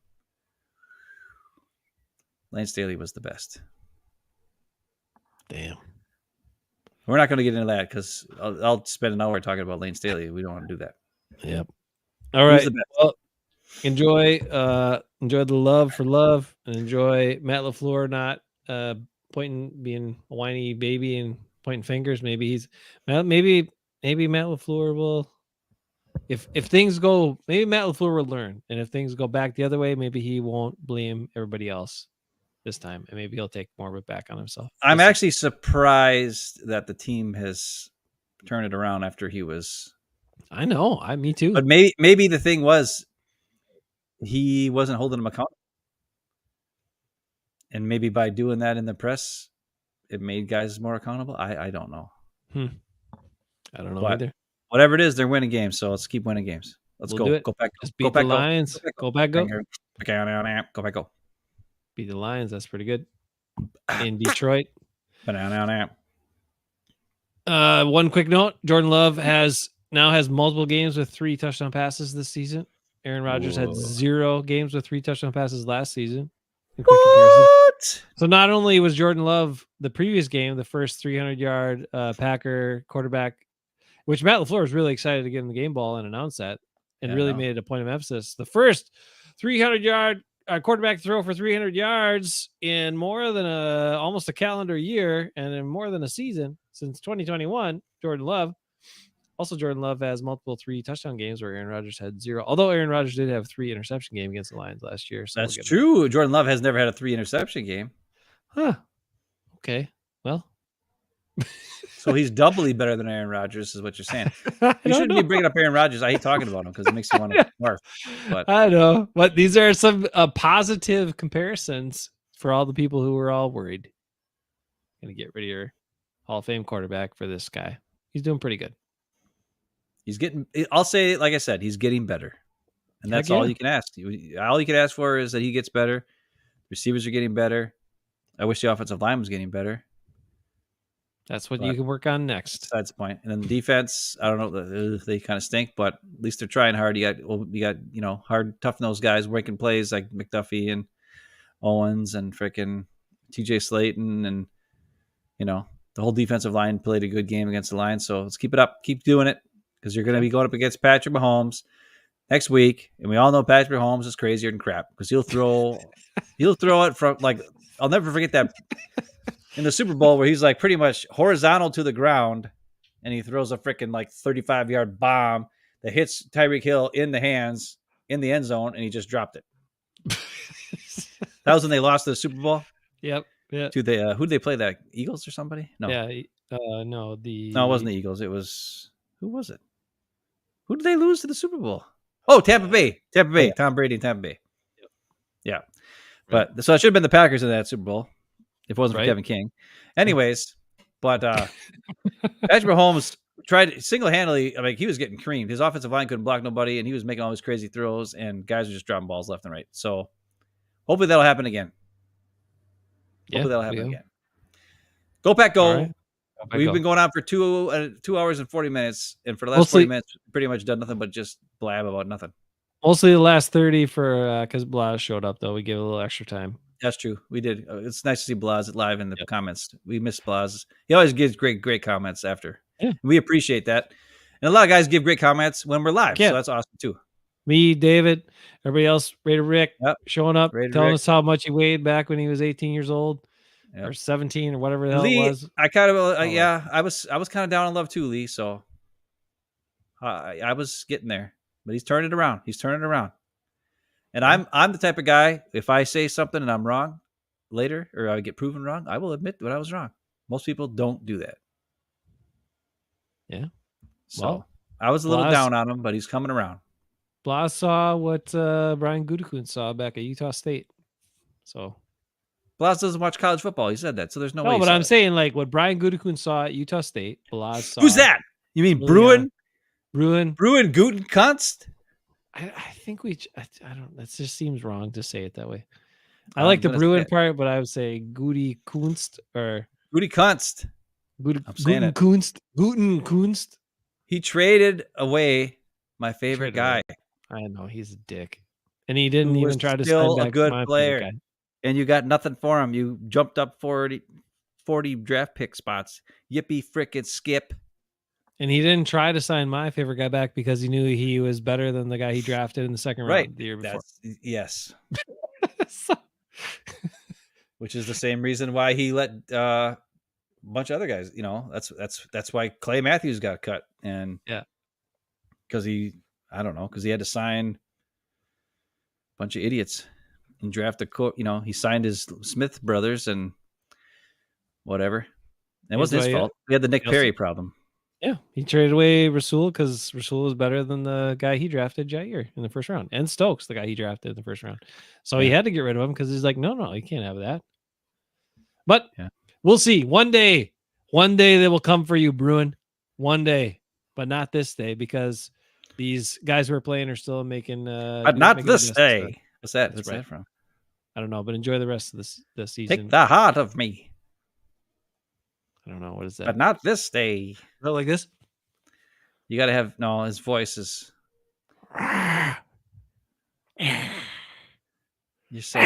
You've lost all Star Wars privileges after you didn't. You call them Chancellor Vizsla. I don't remember all of this. You call them Chancellor Valerum instead of Emperor Palpatine, Sheev Palpatine, Senator Palpatine, the Emperor, Chancellor Palpatine. You could have called him any name. His name is Palpatine. But who did a better reenactment, me or you? Me.